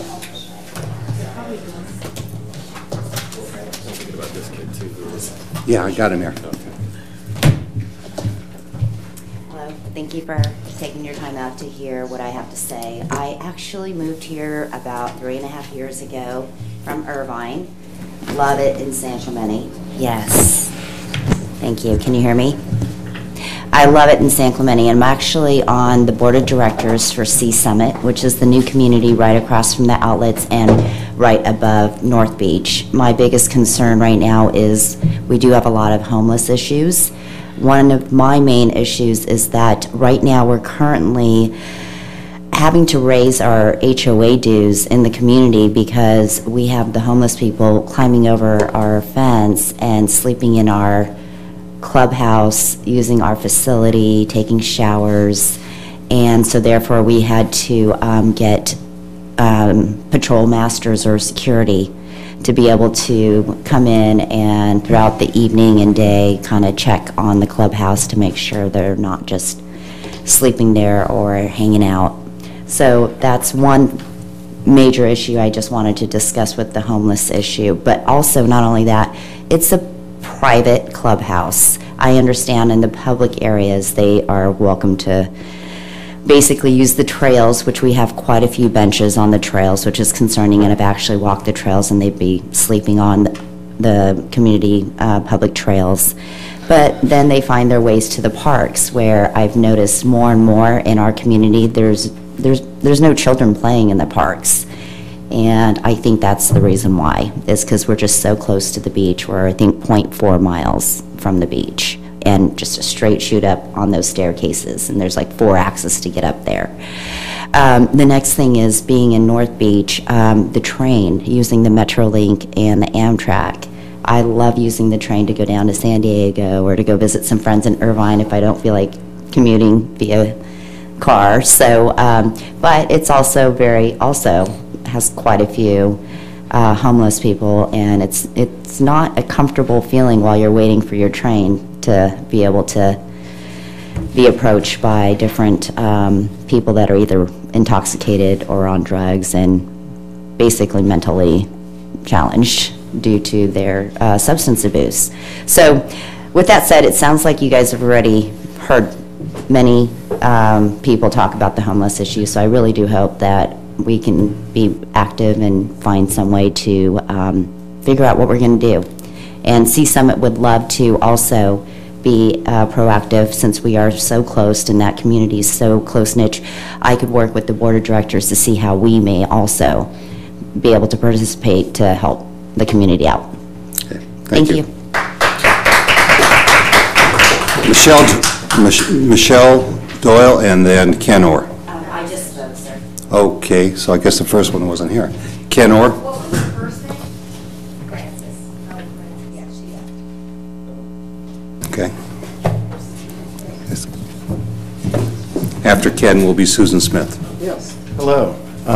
My name's Ken. I live close to North Beach also. And thanks for listening to me tonight. I think what I would like to say, there was quite a few more stories like you've heard already, but I'll tell something different. Last night, about 8 o'clock, I went to North Beach, parked the car by the beach, and we didn't stop the car. It wasn't safe enough to park there. And we're talking about parking spaces, but all along where the train tracks are, there's tents, and there's a lot of people there now. I think it was 20 or 22 people last night at 8 o'clock. I don't know if all of you go to North Beach, the parking lot there very often. I haven't been there for about a month. I've noticed over the last couple of years it's gotten worse. I know you're working on it. I appreciate, Mayor, your comments earlier, because I didn't know how involved the council was on that. But if you could keep your eye on it, it's getting quite a bit worse. I used to walk on the trail or bike on it at night. We don't do that anymore. During the winter, we drive and park downtown.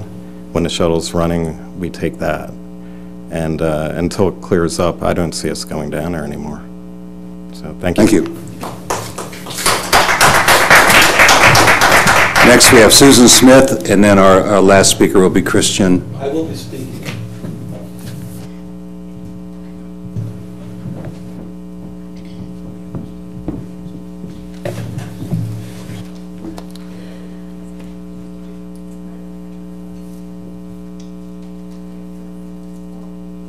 I'm sorry, I got your card. I've got also Tony's here. Okay.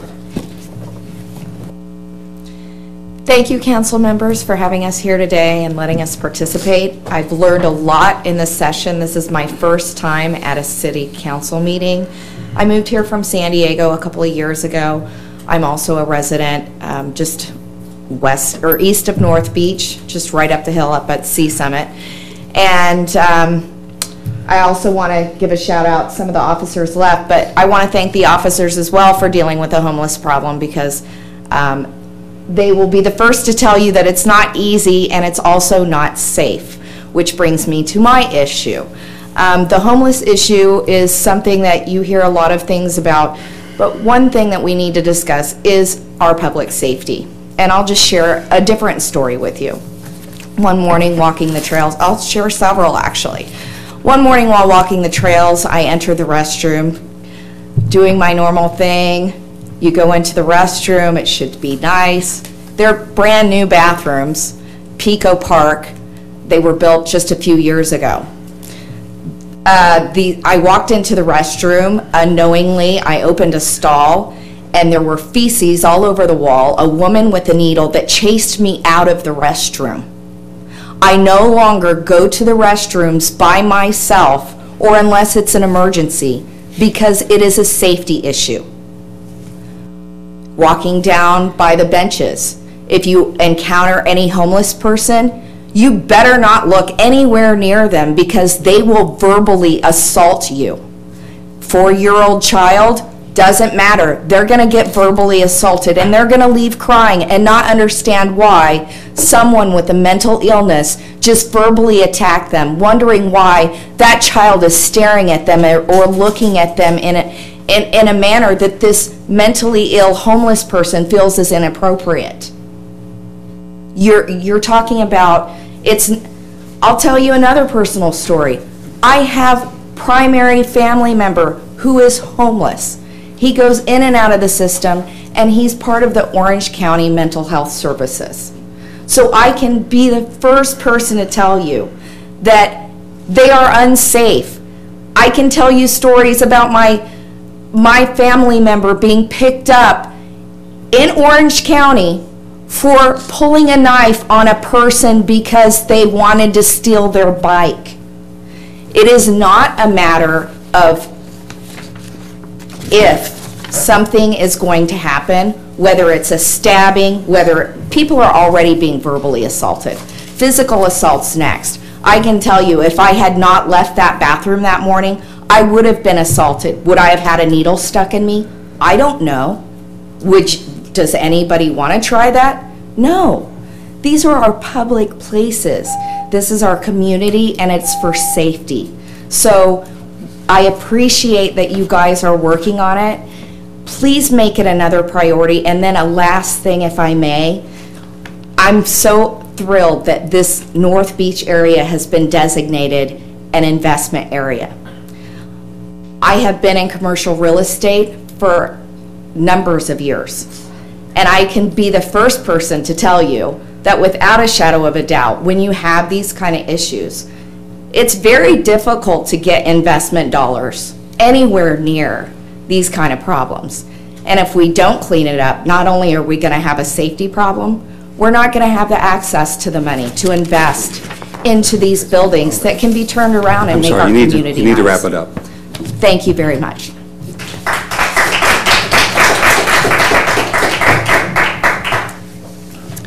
Christian?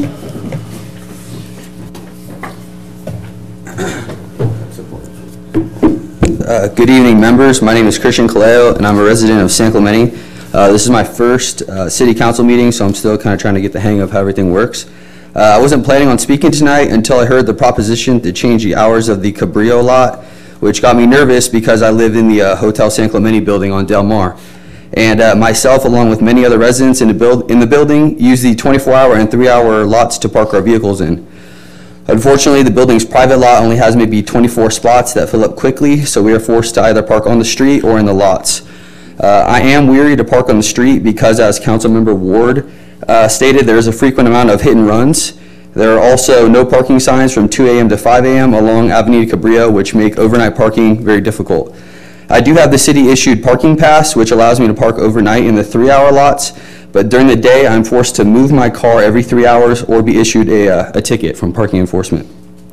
I hope that the council does change. I hope that if the council does change the rules for the 24-hour Cabrillo lot, they would consider allowing residents to continue to utilize the lot 24 hours a day, perhaps by proving residency that we live in the Hotel San Clemente historic building. Thank you.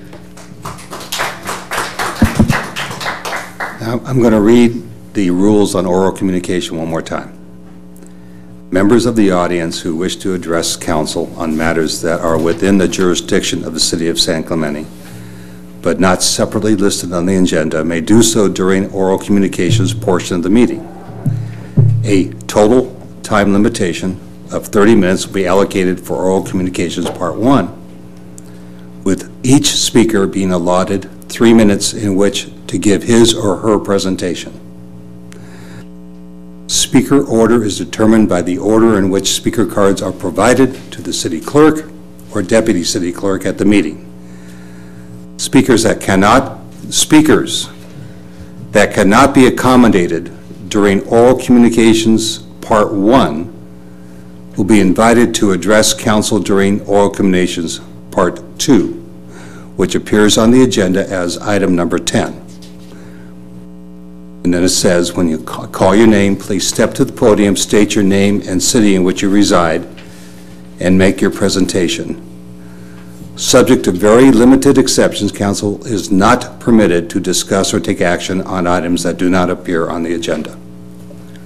So I'm going to ask that everybody please leave, exit, and clear the room. On what basis are you asking us to leave? There's no, you can't remove us from here. There's been no problem that requires us to leave. Scott can address that. Mayor, the council will do that. The point will be to We are then going to allow people to come in as long as they agree that they're going to abide by the rules of this commission. Yeah, thanks. So we'll confirm that on re-entry and then take it from there. So you'll leave and then you'll be able to come back in as long as you agree to abide by the rules as explained.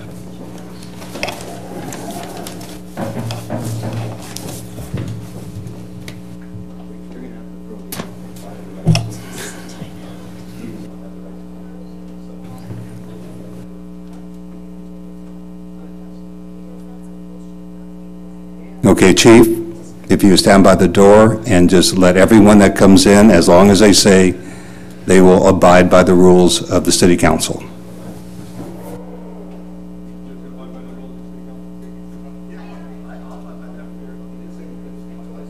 Jesus, dude.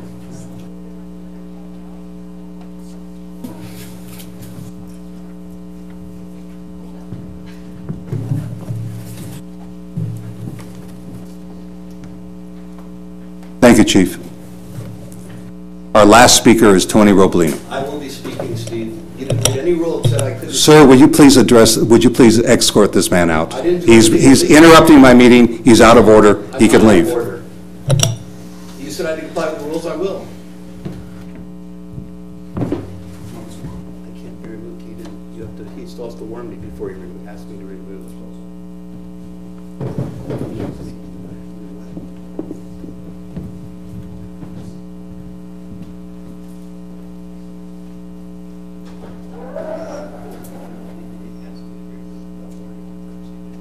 I'll start your time now if you want.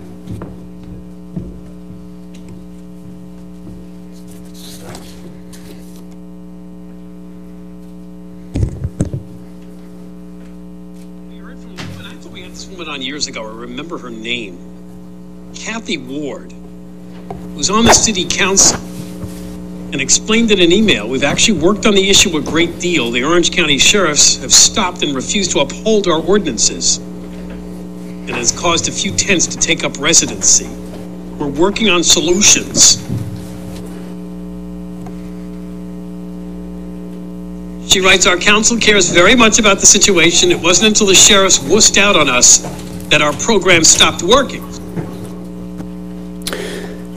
Council, is it common practice to use personal email and write media for public appearances to discuss city matters? I'm just curious if all council does that or just Kathy? And 12:53 a.m., some people have told me that this was a cocktail-induced email. I'm not sure. I've just heard people say that.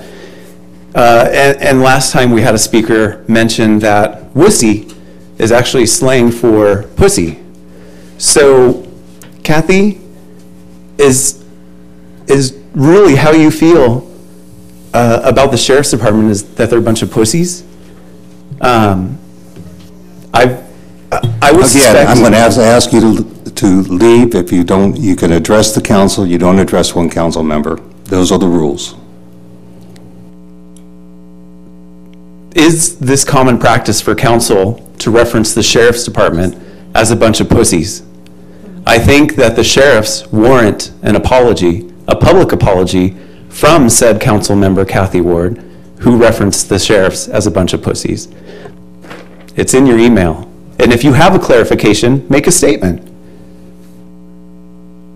Do you think that the sheriffs respect you more or less after your statement? Again, no personal interaction, no personal direct Council, questions. do all of you feel that the sheriff's department would respect you more or less if you reference them as a bunch of pussies?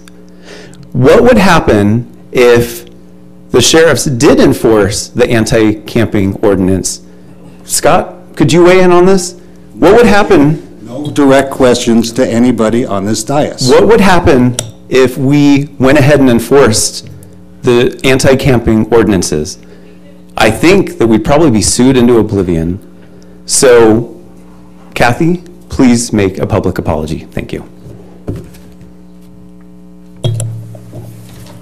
Oral communications are now closed. City Manager.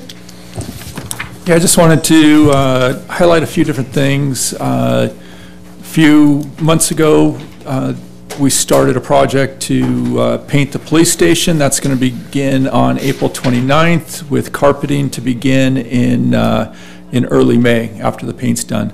We also have a pavement rehab project going on Avenida Vista Hermosa. We're extending a left-hand turn lane out there. Public Works is working on that.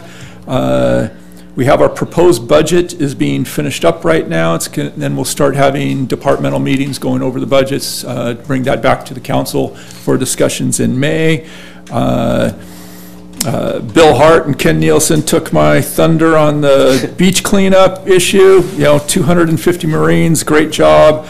And then utilities also had their Garden Fest and Earth Day, that was mentioned, but they had 35 commitments to the Wyland Mayor's Wyland Challenge. Great, great, good to hear that. City Attorney? I've got nothing more tonight, thank you. Got a couple things. Yeah, I got a couple things this evening. The first one is, good? Okay. Going ahead, I was just going to tell him his animal report could follow you. Oh, okay. I was going to leave his thunder for then because it's the most special thing we're talking about tonight. So the first one is pretty timely, actually. I was going to ask that we clarify the rules of oral communications because obviously at least one person in the community has a reading comprehension issue. So support that.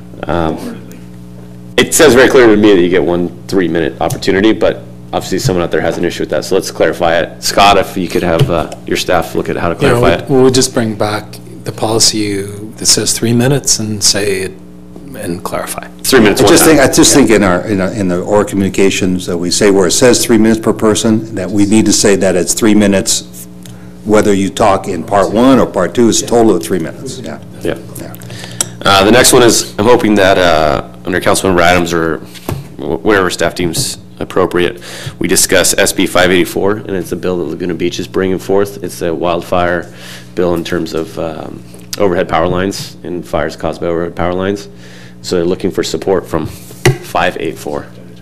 They're looking for support from South County cities. I don't think this will have a large impact on the city of San Clemente, but there's some potential areas where it could benefit us as well.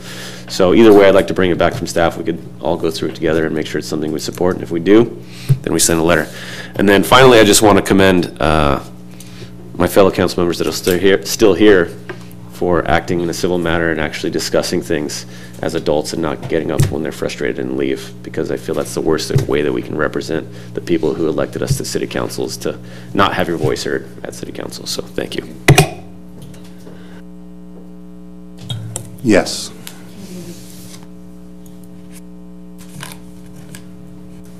So, and I'm sorry. All right, so we're bringing to you our pets of the week. I just had a meeting up at CASA this last week, and things are going along well. But we do need, we do have animals, and they do need homes, and we're highlighting some of those today. Alfredo is a 5-year-old Chihuahua. He is a social little guy, good with kids and other dogs, and he even comes with some clothes. 4-year-old Esmeralda is a calm, sweet cat that gets along with other kittens. Esmeralda, and there's good old Gizmo. He's a sweet little guy. He is a lap dog, and he loves to cuddle. And then we have Mac. He is a favorite up at the shelter. He loves a personality, loves his walks, and loves running in the yard.